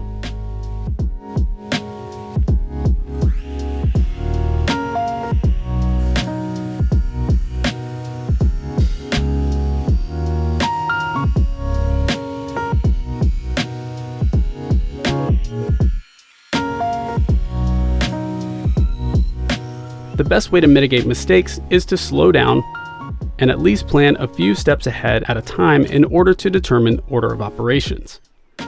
However, like in this case, I found using the table saw to clear the middle out like I had planned to be really slow. In those cases, it's fine to consider alternative approaches as long as you don't sacrifice quality in the process. It still worked great to cut the outer sides of the joint on the table saw, but the bandsaw was much faster to handle the rest. Okay, back to this stretcher. It needs to be turned into a rectangle. Well, technically a rectangular prism. And if you think prisms always have to be transparent, you'd be wrong. I asked ChatGPT and it says I'm right. And ChatGPT is always right, right? You might have noticed that before I was wearing gloves when handling the wenge while it was rough. That's because wenge is one of the few species that can cause infections if you get a splinter. But now that I've smoothed it up, it should be safe to handle.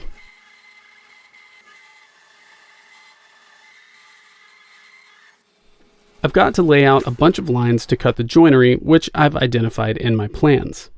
And if you're wondering, this is a ceramic mechanical pencil, which is a dream to use on dark woods like walnut and wenge. Like all the other tools I'm using in this video, I'll have a link in the description for it if you want to pick one up for yourself. And speaking of the video description and all the other buttons below this video, if you're enjoying it so far, it would mean a lot if you'd let me know by pressing like and subscribing to the channel. I really appreciate it. Yep, got a wenge splinter. Thankfully, it came right out. Gotta watch those corners. I still have a few things to do before I can consider the legs finished, but I needed to work on the stretcher first so that I could create this straight grained offcut, because this is what I'm going to use to make the veneers that will go on the inside faces. It's always super satisfying to be able to make parts that are nearly 3/32 of an inch thick.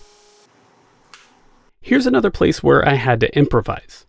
If I had planned out these steps more efficiently, I guess I could have glued on the veneers before cutting the legs to final shape and not had this odd issue of having an angled face where I needed clamping pressure.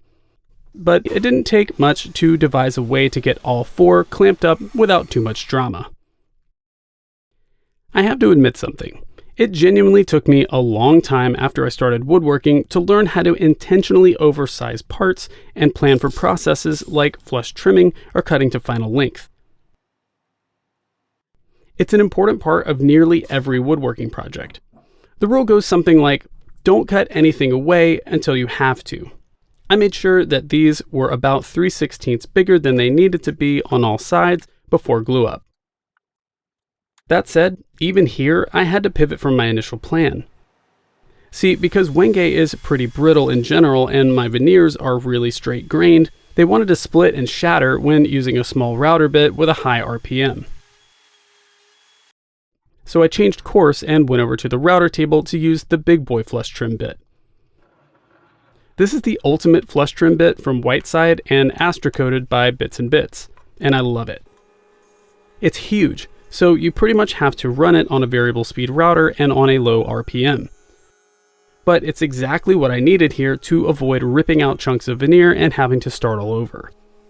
And it was kind enough to leave me just a little satisfying hand tool work too.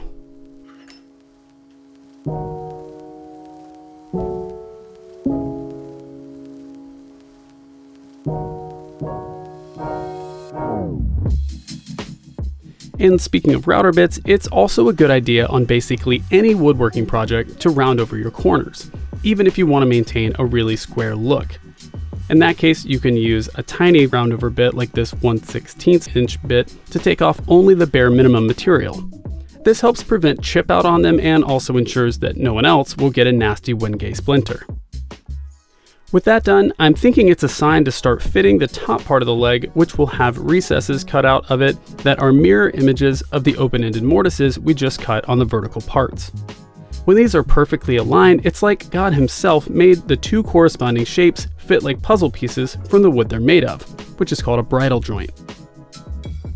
Now, I had honestly been dreading this part of the build. Not so much because I fear using my dado stack, but because I truly have no way to manage the incredible amount of dust it creates. And I have a lot of cuts to make because each of these leg part tops needs 4 big sections cut away, and the Wenge stretcher has more than that. There's nothing quite like 30 to 40 minutes of just getting completely blasted in the face with untamed sawdust. I know there are overarm dust collection systems out there, and this kind of work more than any makes me feel ready to open my wallet and spend any amount to remedy this problem. That said, it's still wildly faster and more accurate than cutting them all by hand. And the minimal amount of cleanup at the bottom of these with my vintage Stanley 71.5 router plane is actually pretty enjoyable.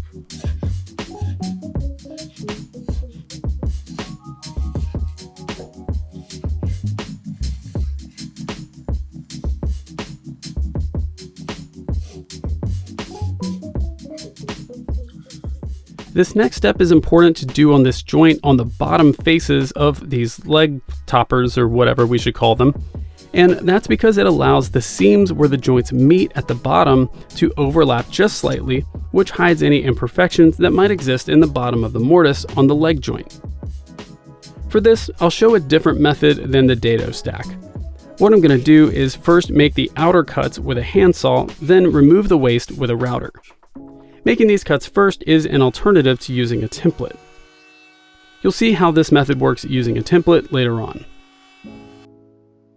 Moments like this are so satisfying, especially when I've been mindful to stay patient and slowly dial in the fit like this.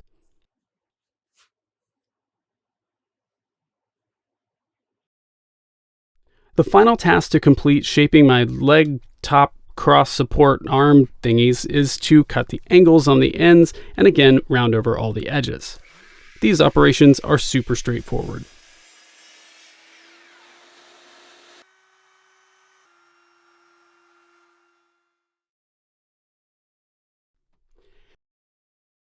Now, at this moment, you're watching me make a mistake in real time. I made a big deal earlier about how planning ahead is so important and making plans to lay out dimensions is smart, but this step is exactly why that only takes you so far. What happened here is that by attempting to perform every cut according to my plans, I had a misplaced confidence that these layout lines were in the right place. I should have taken measurements off of my actual workpieces to make sure these two gaps ended up the same, instead of relying on the measurements from my plans that I had drawn on the piece earlier on. See, after milling, this stretcher ended up being slightly narrower than was planned. So when I measured 7/8 or whatever from each side, like the plan said, the remaining material in the middle was too narrow. Thankfully, this mistake didn't have too many consequences, and only set me back the time it took to cut some filler pieces of Wenge with matching grain and glue them in. Once it dried and the excess was trimmed away, you can hardly tell it was ever an issue. And this area will be hidden between the two legs anyway once it's assembled.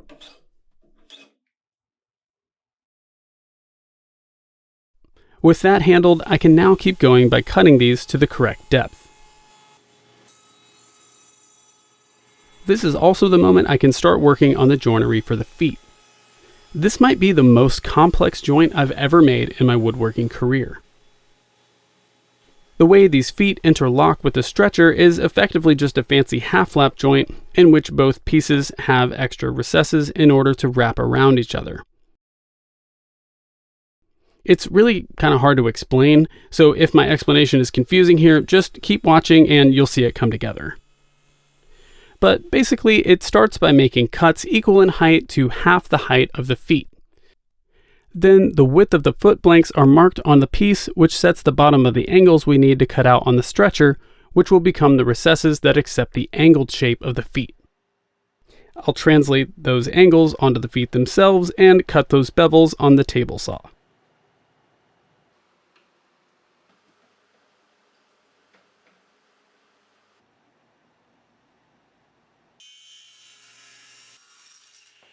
I've said this was the hardest joint I've ever created, and I mean it.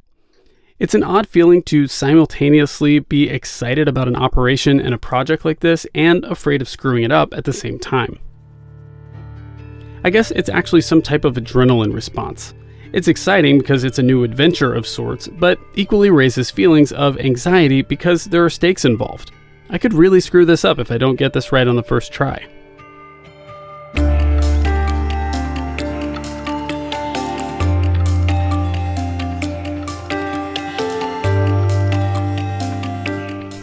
And that's exactly what happened. My approach was okay. These acrylic plates make great template routing guides, but I should have come up with a way to guide the top of the cut as well. My initial plan was to cut close to that line and cut out the rest with chisels. Then I could remove the guides and let the initial cut guide the router for the rest of the depth of cut that I needed. But instead, I goofed up on the first attempt.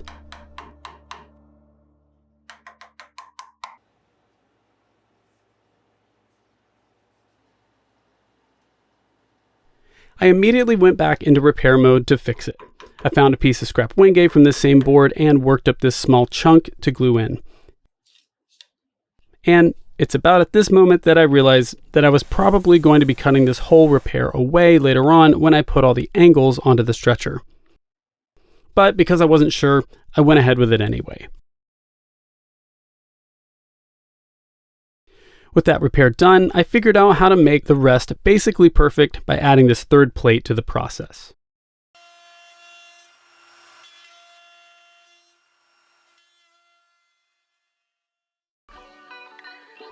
I've talked a bit already about how order of operations is so critical and how forgetting or missing a step can be costly.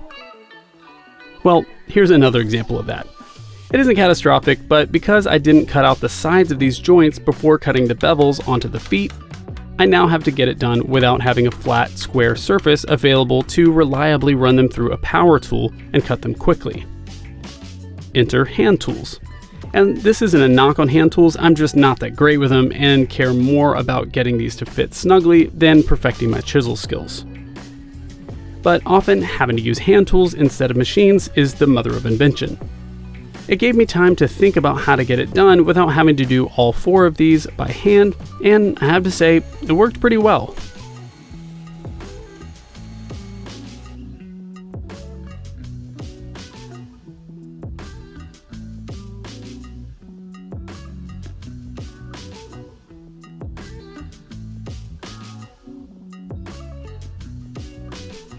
There are some designs, however, that no thinking about order of operations can make it simple to achieve without involving some ingenuity. Now, this is not the jig I would have made if I were going to mass produce this table, but in a pinch, you can rely pretty heavily on pressure activated tape and a couple of screwed together chunks of plywood. At least, that's what I did in this case, for better or worse. But that gets into the question that every woodworker has faced. When do I make nice jigs? I don't think the answer is just about how often you think you'll reuse it. I think the real answer is more like, always make the jig as nice as you need it to be to get the job done safely, accurately, and efficiently, in that order. I'll save the rest of my thoughts on that for a later video. I'll admit that this next operation was on my mind a lot before I got to this point. I knew it had to basically be last, but I was really worried that I was going to blow it somehow and cause kickback that would launch this 15-pound chunk of wingate across my shop like a missile. I took an approach I've used before to perform resaw operations on a table saw, where you start with a blade low and make multiple passes, raising the blade between cuts. It honestly worked really well, even with the blade set at a bevel. It let me make cuts on both sides while keeping a square corner supporting the ride along the fence. That is, until the last pass. See, the offcut had come off at that point, and my fence wasn't tall enough. After watching the footage, I really wish I had done this differently. What I did is I basically used the back side of my high fence to get the extra height that I needed. But this was really dangerous because that jig is only around 18 inches long. This left gaps along the front and back of the fence that could have allowed the piece to twist during the cut, causing kickback that would have either ruined the piece or hurt me pretty badly.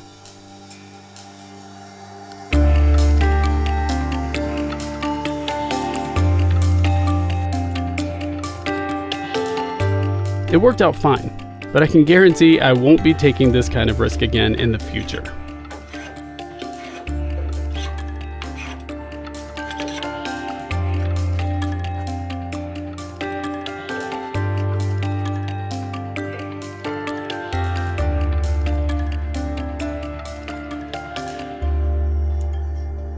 Well, I promised angles on all sides, and there are only 2 more to do. The blue tape here is to help mitigate grain tear out on the backside of these cuts.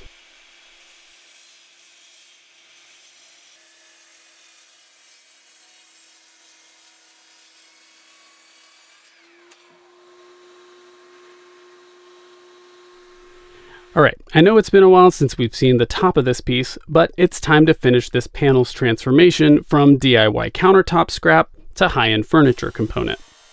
And it honestly required much more work than you might think. I had to take multiple passes with the track saw because there's something bent or broken in it that I can't figure out.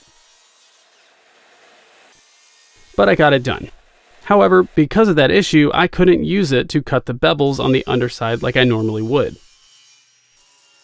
These rip cuts along the sides were fine, but here's another cut that I hope to never have to make again on a table saw.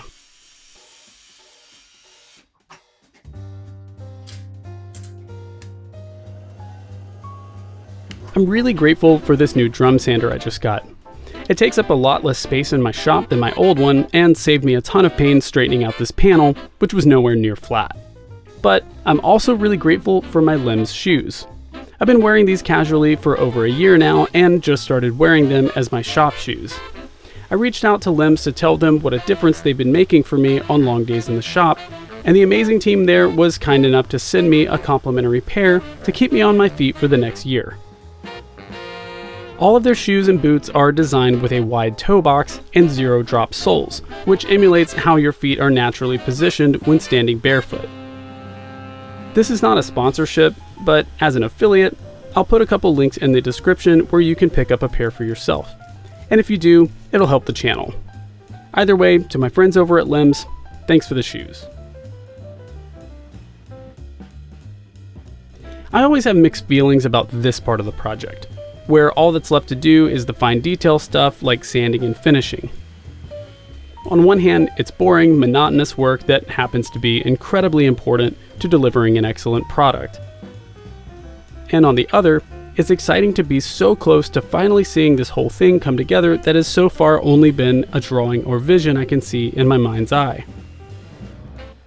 But being the more mindless work that it is, it also provides a chance to think about the fact that what I actually do for a living is art. It's a funny thought to me because I don't come out here every day thinking of myself as an artist. Yet every layout line, every cut on a machine, and every simple pass of a sander over the material is done in pursuit of crafting an object that, hopefully, someone will enjoy looking at. What I mean is, my hope is someone will feel something when they see it. Isn't that what art actually is, in essence? The creation of an object that invokes an emotion of appreciation on some level? I realize that's pretty heady stuff, but believe me, I had a lot of sanding to do. At any rate, it's finally time to put this thing together and show it to you. And who knows, maybe you'll have that emotion of appreciation I was hoping for when you see it.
This is definitely one of those projects that makes me grateful to not always have limitless options. If I didn't have to figure out how to best use this wenge to design a coffee table, I'm not sure this design would even exist. In fact, the constraints actually taught me to dream big, seek to find the beauty in what was once rejected, and push through the mistakes along the way and realize my vision. I hope you enjoyed seeing it come together too.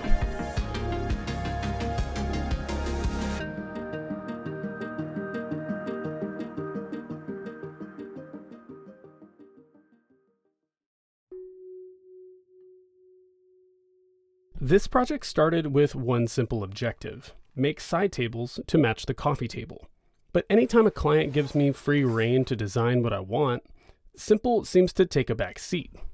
So today I'm making a pair of complex wenge and curly maple side tables that speak the same language as their coffee table counterpart, but with their own twist. After multiple design revisions and 9 hours of footage, I've got something that feels right. Tables with sharp lines, gorgeous figure, and just the right amount of attitude. The story of these tables actually starts with a bunch of wenge scraps. The client brought me a pile of leftovers and told me, make me a coffee table, design it however you want. And of course, I went wild with it. You can see the full story of that coffee table build in my previous video, which I'll link below. But here's the quick version. We ended up with a killer coffee table that he loved. When he picked it up, I went to return the rest of the scraps and he hit me with the perfect question. Do you want to build some side tables to go with it? And naturally, I said, absolutely I do. We even mocked up some ideas right there on the whiteboard in my shop and came up with this idea, which a fellow furniture designer friend agreed was indeed Nakashimish, which felt like a good start since the coffee table design was influenced by renowned furniture designer George Nakashima. Now, designing something to match an existing piece isn't always easy.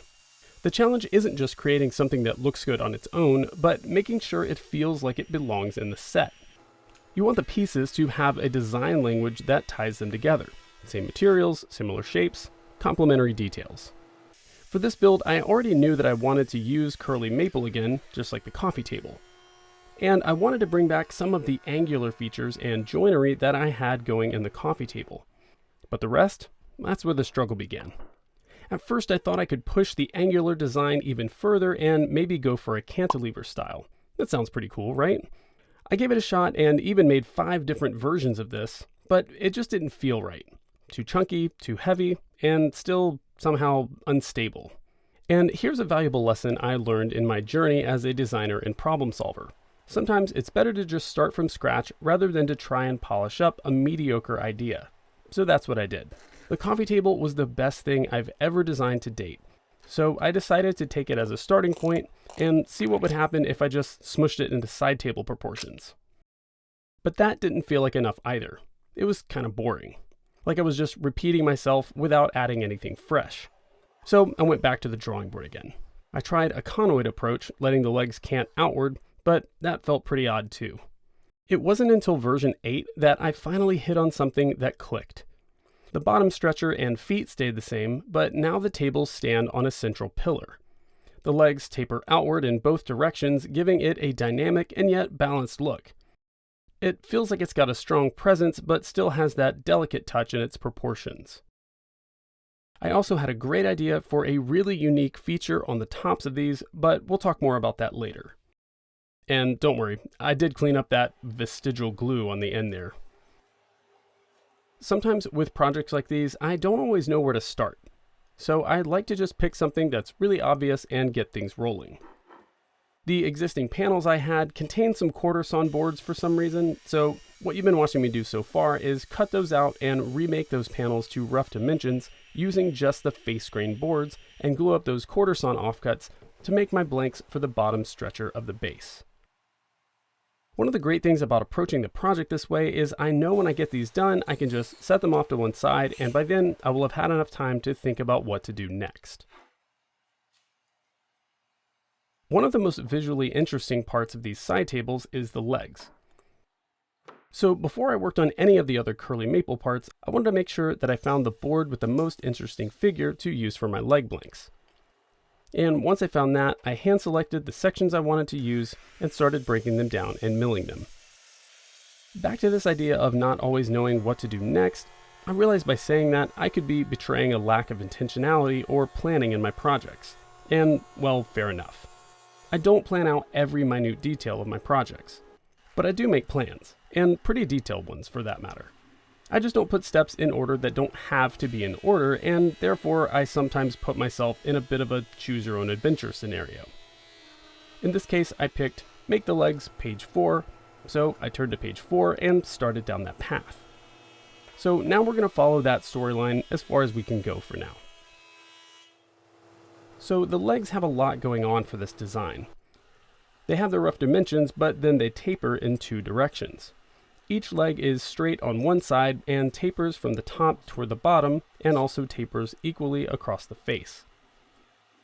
The interface is also going to be veneered with wenge, which I think is a nice, subtle accent which we also have on the coffee table. Making the taper on the face side would have been really tricky to do by cutting it directly on either the table saw or bandsaw, and I also had 4 of these to make, so I wanted a highly repeatable solution as well.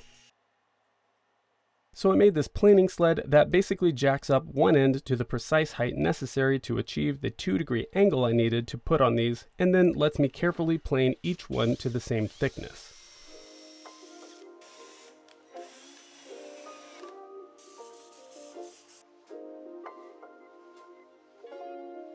Something didn't feel right when I got done attaching this lip on the end. There, that's better. Okay, here's a big win for my Jessam stock guides. This curly maple had a ton of tension in it, and on a few cuts it was threatening to pinch the blade and kick back. But it wasn't a big deal since I was able to just set up my stock guides and keep moving along safely. If you don't have something like this for your table saw already, I'll put a link in the description for it. I highly recommend having some hold down accessory to keep you safe when making cuts on tricky material like this. Now I could finally plane the legs into shape. It's funny to me how often I'll spend 3 to 4 times longer preparing for an operation than the operation itself actually takes. Once I had everything in place, Planing all these down probably only took 15 minutes or so versus the hour I spent working on the jig and roughing out the leg blanks.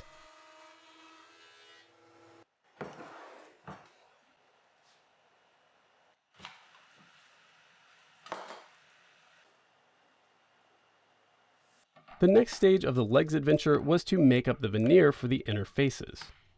I just got a few new bandsaw blades, including this giant 1-inch resaw blade. Now the upside to getting a new giant bandsaw blade is it's really sharp, and I know I can count on making these cuts being a breeze. The downside to a new bandsaw blade is it's really sharp and coiled up like a spring that you have to carefully uncoil without hurting yourself. No, unfortunately, I still can't do this safely. So let me know in the comments if you have some advice on how to unfurl a bandsaw blade without hurting yourself. After what felt like another hour of setup, I had the privilege of making an 8-minute long 6-inch resaw cut on this incredibly hard wenge. Thankfully, I was able to get one slice out of this board that covered 2 legs from that single cut. For the other legs, I cut 4 narrower strips off the stretchers and glued them together edgewise to avoid wasting it, since my stretcher blanks were wider than they needed to be.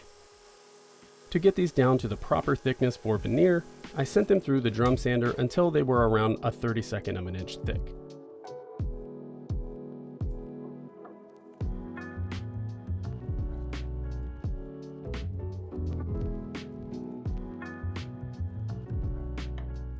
So what I'm doing here is actually a joining technique I've seen guitar makers use when creating top and back panels for guitars, where you basically sandwich the mating edges together and joint them at the same time with a hand plane. This basically lets you get a really tight glue joint because jointing both edges at the same time ensures that both edges complement each other perfectly. Since these are so thin, the best way to achieve clamping pressure is to strap the edges together with blue tape and use these plywood panels and a cinder block as my clamping cauls to keep it flat. I found that this pre-finished plywood is a great material to use for this kind of glue up because any glue squeeze out won't stick to it permanently. I cleaned up the glue residue with a card scraper and sanded them to 320 with the orbital sander.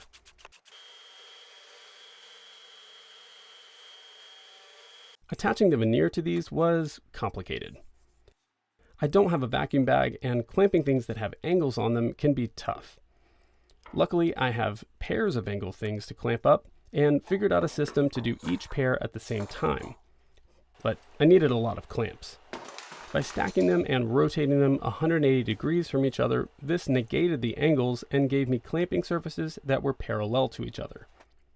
I also clamped it directly to my work table with my pre-finished plywood boards between, which ensured everything stayed really flat and that the legs didn't stick together. The only really tricky part was getting it to stop sliding around while clamping and maintaining a margin of veneer around the edges for trimming later.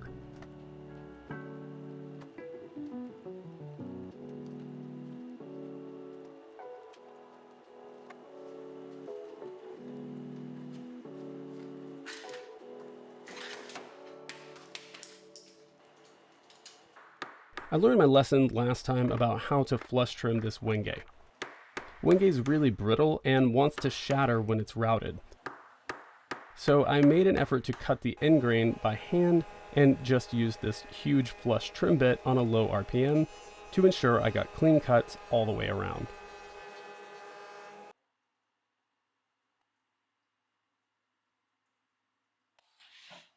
Okay, so far on the legs portion of our Choose Your Own Adventure story, we've tapered the faces of our leg blanks, made and attached some wenge veneer, and trimmed them up.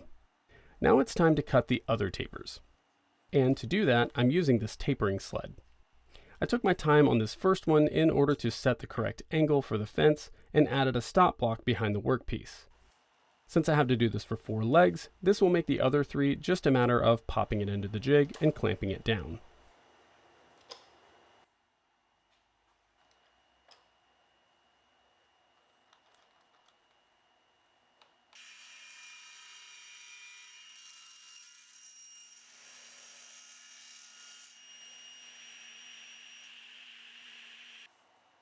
To cut the other side, I just repeat the process of lining up the marks I made on each end along the cutting edge and clamp these down tight. Then it was a matter of repeating this process 3 more times for the other legs.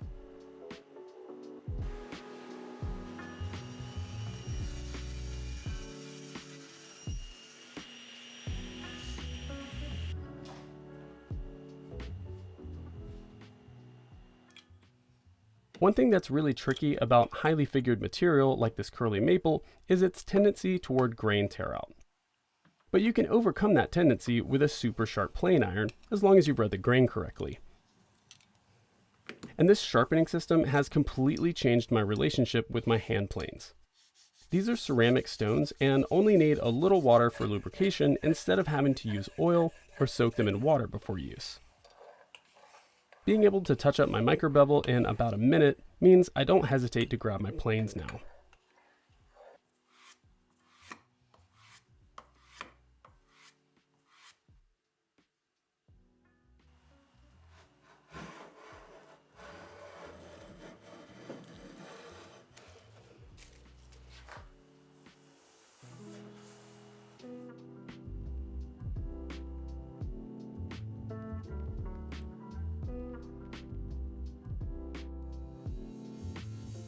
When I finished the legs, I had to choose the next path in my adventure book.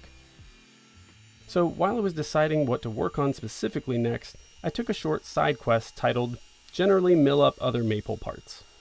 These parts will become the feet, top stretchers, and cross supports that make up the rest of the base.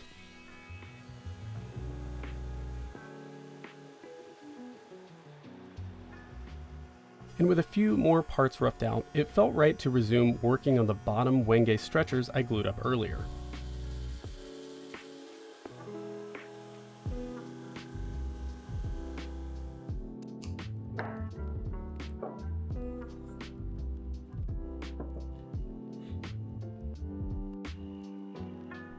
These needed to have some domino mortises cut out for where I'll attach the feet, as well as an angled recess on each side that the legs will fit into. Back on this theme of how thoroughly I plan out my builds, here's an example where I actually over-prepared. See, my original thought was that these legs should be held in place with dominoes on both the top and bottom. So here, I'm cutting dominoes in with meticulous precision for these top and bottom mortises. And to be honest, using dominoes on top and bottom would have worked fine. But as you'll see later on when I go to assemble these bases, it turns out it was both easier to assemble them using only the top mortises and honestly overkill from a strength standpoint. These legs have long grain glue connections everywhere they touch the other base parts. The dominoes ultimately just make the glue up easier by helping me keep the parts from sliding around while I get the clamps on.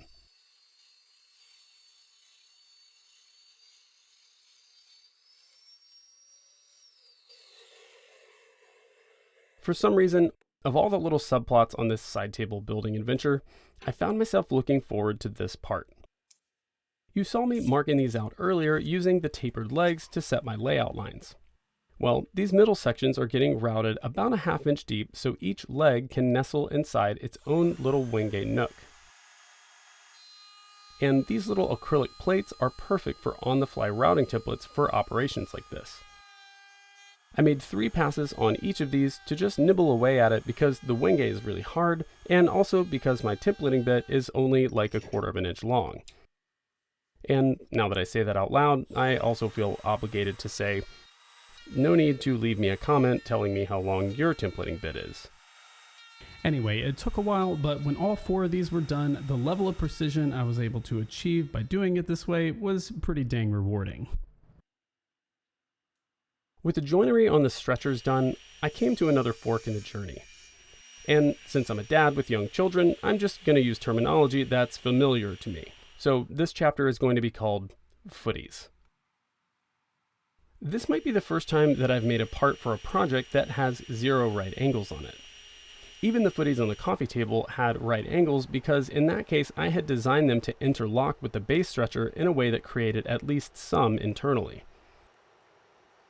On this one, I decided to abandon the personal challenge to not use the domino and instead challenged myself to use the domino, but in this case, on parts that ultimately get assembled without right angles.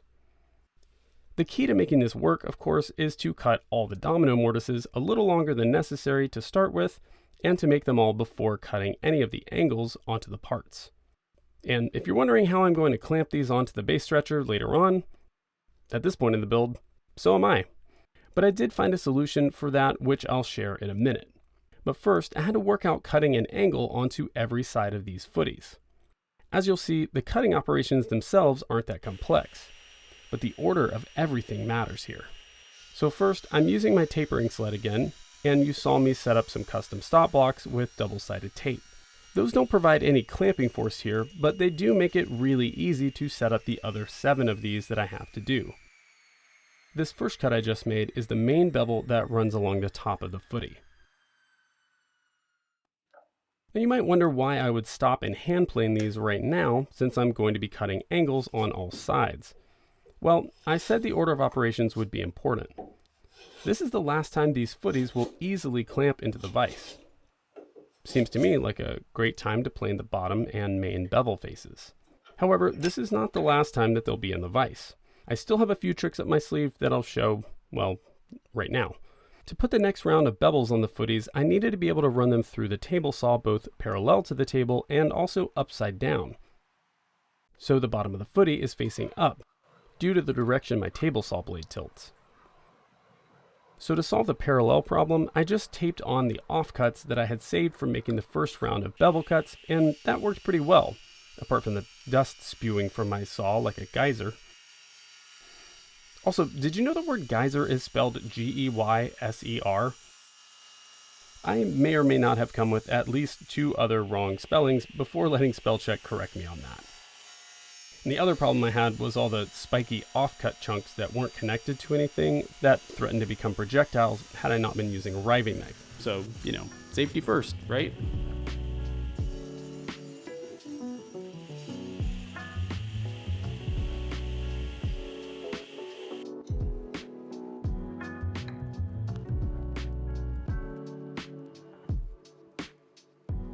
With all those cut, I used my little offcut trick again to put these back into the vise and hand plane the side bevels. And I've got to say, using a super sharp low angle block plane on curly maple is really satisfying. Like, it's so smooth you could lick it, which I do not recommend.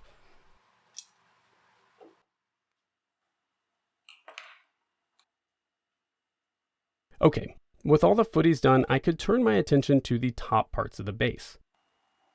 This is the top stretcher that will hold the other ends of the legs and will have half lap joints on either end for 2 of these other parts, which of course will be the table's little armies. And this is why it's a bad idea to make your layout lines based off of dimensions from plans. Despite all your efforts to make parts to exact dimensions, by the time you plane and sand away imperfections and tear out, especially in curly maple, your parts won't be exactly those dimensions. For joints like this, it's always better to do any final sanding or planing first and use the part itself when making layout marks. In the past, I've depended on a dado stack for this kind of operation, but this time I happen to have just finally bought myself a nice miter gauge. The one that came with my table saw was basically crap, and when I got this one, I literally threw the Grizzly one into the trash because I don't have a neighbor that I could torture by giving it as a gift, promising that it would make square cuts. This is the Jessam Miter Excel 2, and I've got to say, like all Jessam tools, it is fancy. I won't go into full tool review mode, but suffice it to say that it was the hero of this part of the build. There's no slop in the miter slot thanks to its built-in adjustable bearings, the fence was super easy to square with the blade, and the micro adjust on the stop block is just incredible. I promise I'm not sponsored by Jessam, I'm just a bit of a fanboy. But Jessam, if you're watching, I'm very open to being sponsored. So you might be noticing that I'm not cutting to the full depth of my layout marks here. This is intentional. For one, I'm not using a square tooth blade to hog out the bulk of these joints, though that would have helped. But I chose this approach so that I could make a perfectly flat bottom on these by once again using the router. I suppose I could just use the router for the whole operation, but since it made the most sense to cut the sides of these with the miter gauge, it wasn't a big lift to go ahead and just remove most of the waste while I'm here. One approach I picked up while routing these out is to place spoil boards on the sides of the joint that help to prevent tear out. And since the sides of the joints are already really flat, my respectably sized template bit bearing could just ride along those interior faces and clear out the remaining waste and make these joints perfectly smooth.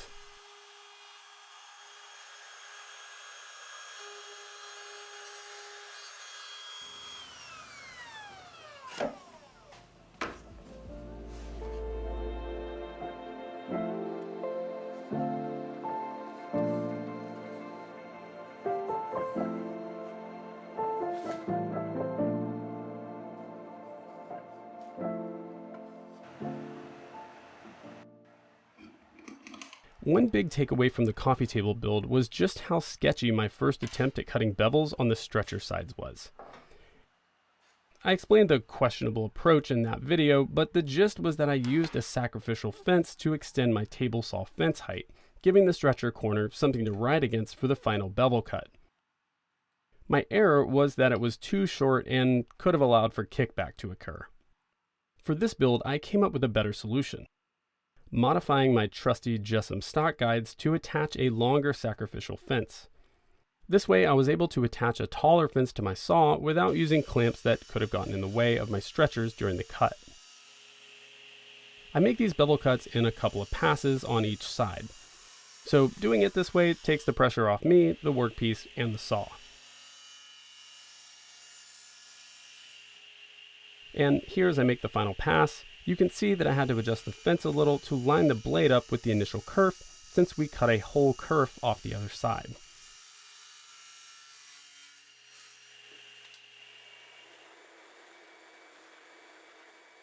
This is 4/4 poplar.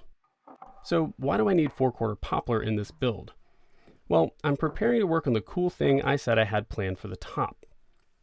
My current problem though is that I need more 8/4 curly maple and only have this 5/4 board left.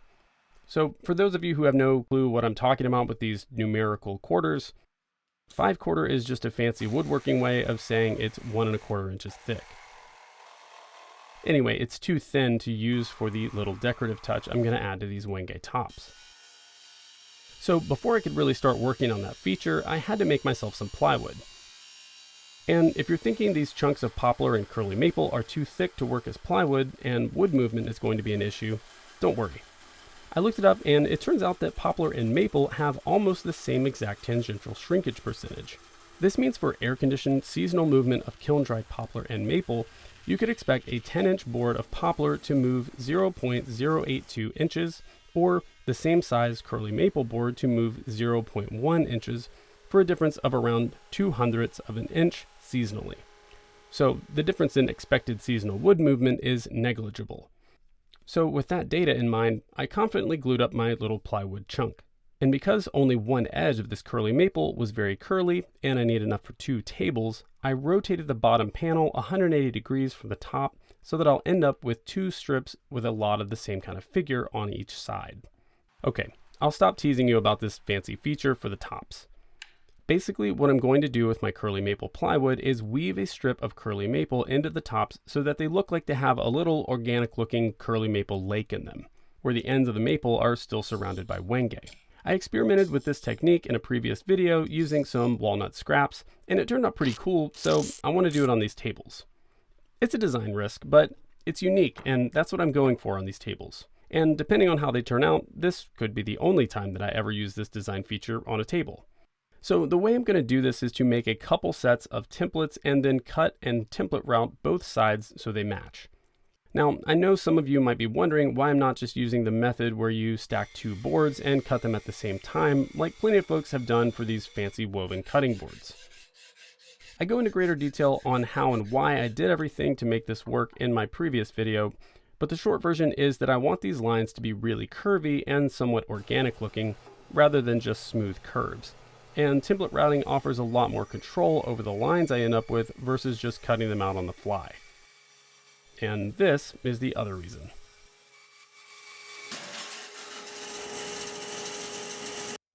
All right, so this sort of sucks. I've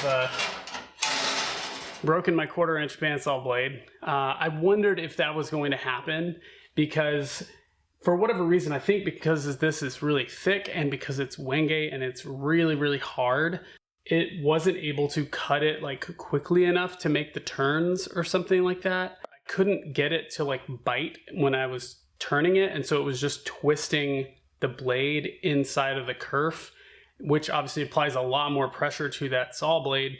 Not really sure why it happened, but I'm gonna have to pivot a little bit and figure out how to get these done, maybe with a jigsaw, maybe a different bandsaw blade.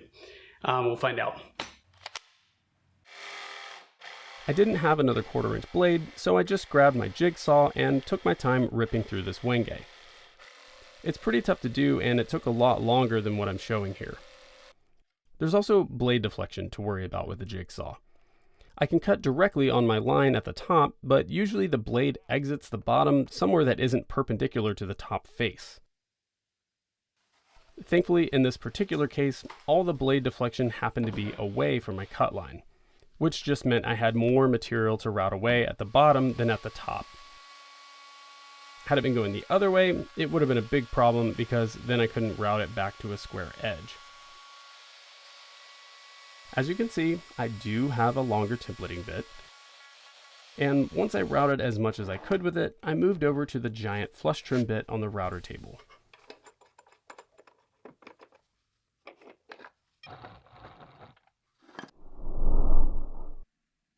And for the safety sticklers out there noticing that I'm making some climb cuts here, I'm actually doing it on purpose. See, Wenge is a really brittle, splintery wood. So when you need to route away big chunks, its tendency is to blow out and shatter when running the bit in the right direction. But by taking several really small, short climb cuts, that is, moving the workpiece in the same direction as the bit is spinning instead of against it, you can safely remove the bulk of that extra material and then make a final pass in the right direction to clean up the last little bit without creating a bunch of unwanted tear out. While I finish cutting and routing the other side of the little lake, I want to take a minute and say thanks for watching this far. I'm really grateful to all my subscribers and folks who watch these videos, but in all honesty, I wouldn't be able to keep making them without my amazing clients. So I just want to throw it out there that if you'd like to join that group of wonderful folks, I'd love to talk with you about making a piece of custom furniture for you or someone you know. I'll put a link in the description to a contact form that you can use to get in touch with me. And for a limited time, if you use the word Wenge in your project description, I'll know you found me through this video and offer you or anyone you refer a 15% discount on the project. And yes, I realize that I could be signing up to give someone a discount of $1,000 or more. But if that's what it takes to keep doing this job I love, sign me up. So you can see how this process works. With my templates in hand, I draw a line, rough cut it with the jigsaw, template route it with the handheld router, and flush trim the rest on the router table. Glue everything up and repeat. I really like the idea of letting every piece I make truly be one of a kind. So as I was finishing the last glue up on the first top, I decided to make a different template set for one side of the second top, and here's how that one turned out. I might like this one a little bit better, but I do think as a pair, letting them be slightly different will give them a little more character as a set. With the lake feature in the tops all done, I felt a little like the hero of my story who had battled through all the small chapters of his adventure and finally accomplished his quest, and now had only to turn around and make the journey home.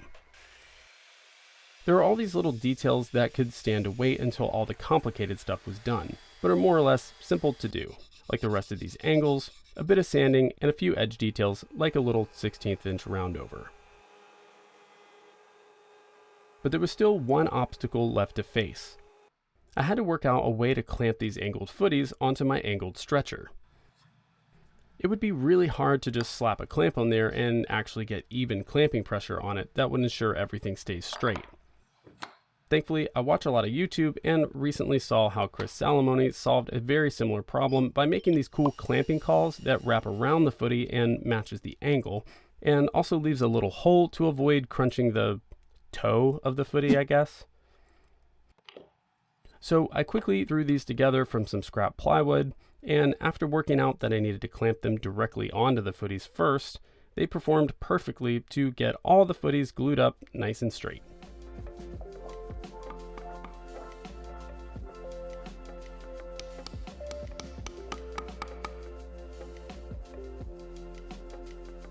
After installing this first leg, I remembered something very important. The inside faces of the legs would be really hard to apply finish on after assembly, so I took a minute and wiped on a coat of Osmo before I continued.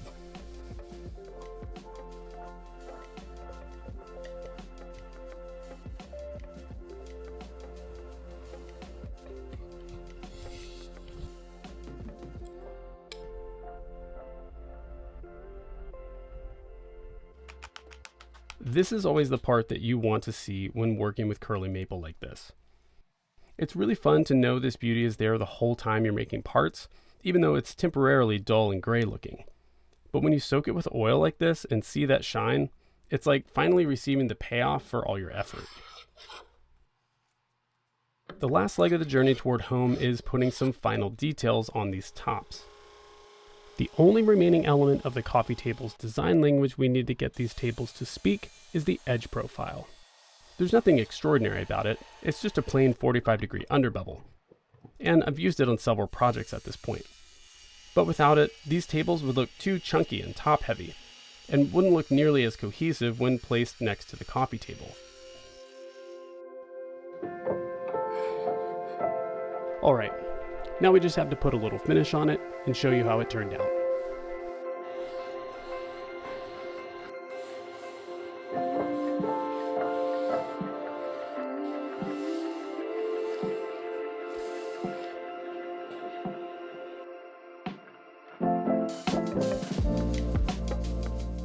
You know, we never really think much about what our furniture says. And most of the time, despite what we might think, it's not talking about itself. And neither is it talking about the coffee table it's sitting next to. No, it's talking about us. These tables say something about my client. He likes unique, rare, one-of-a-kind things. They say something about me as a designer. He likes offering his take on a celebrated style like that of George Nakashima. Maybe even he likes to take risks. But I think most of the time what tables like this say is, please don't put that drink on me without a coaster.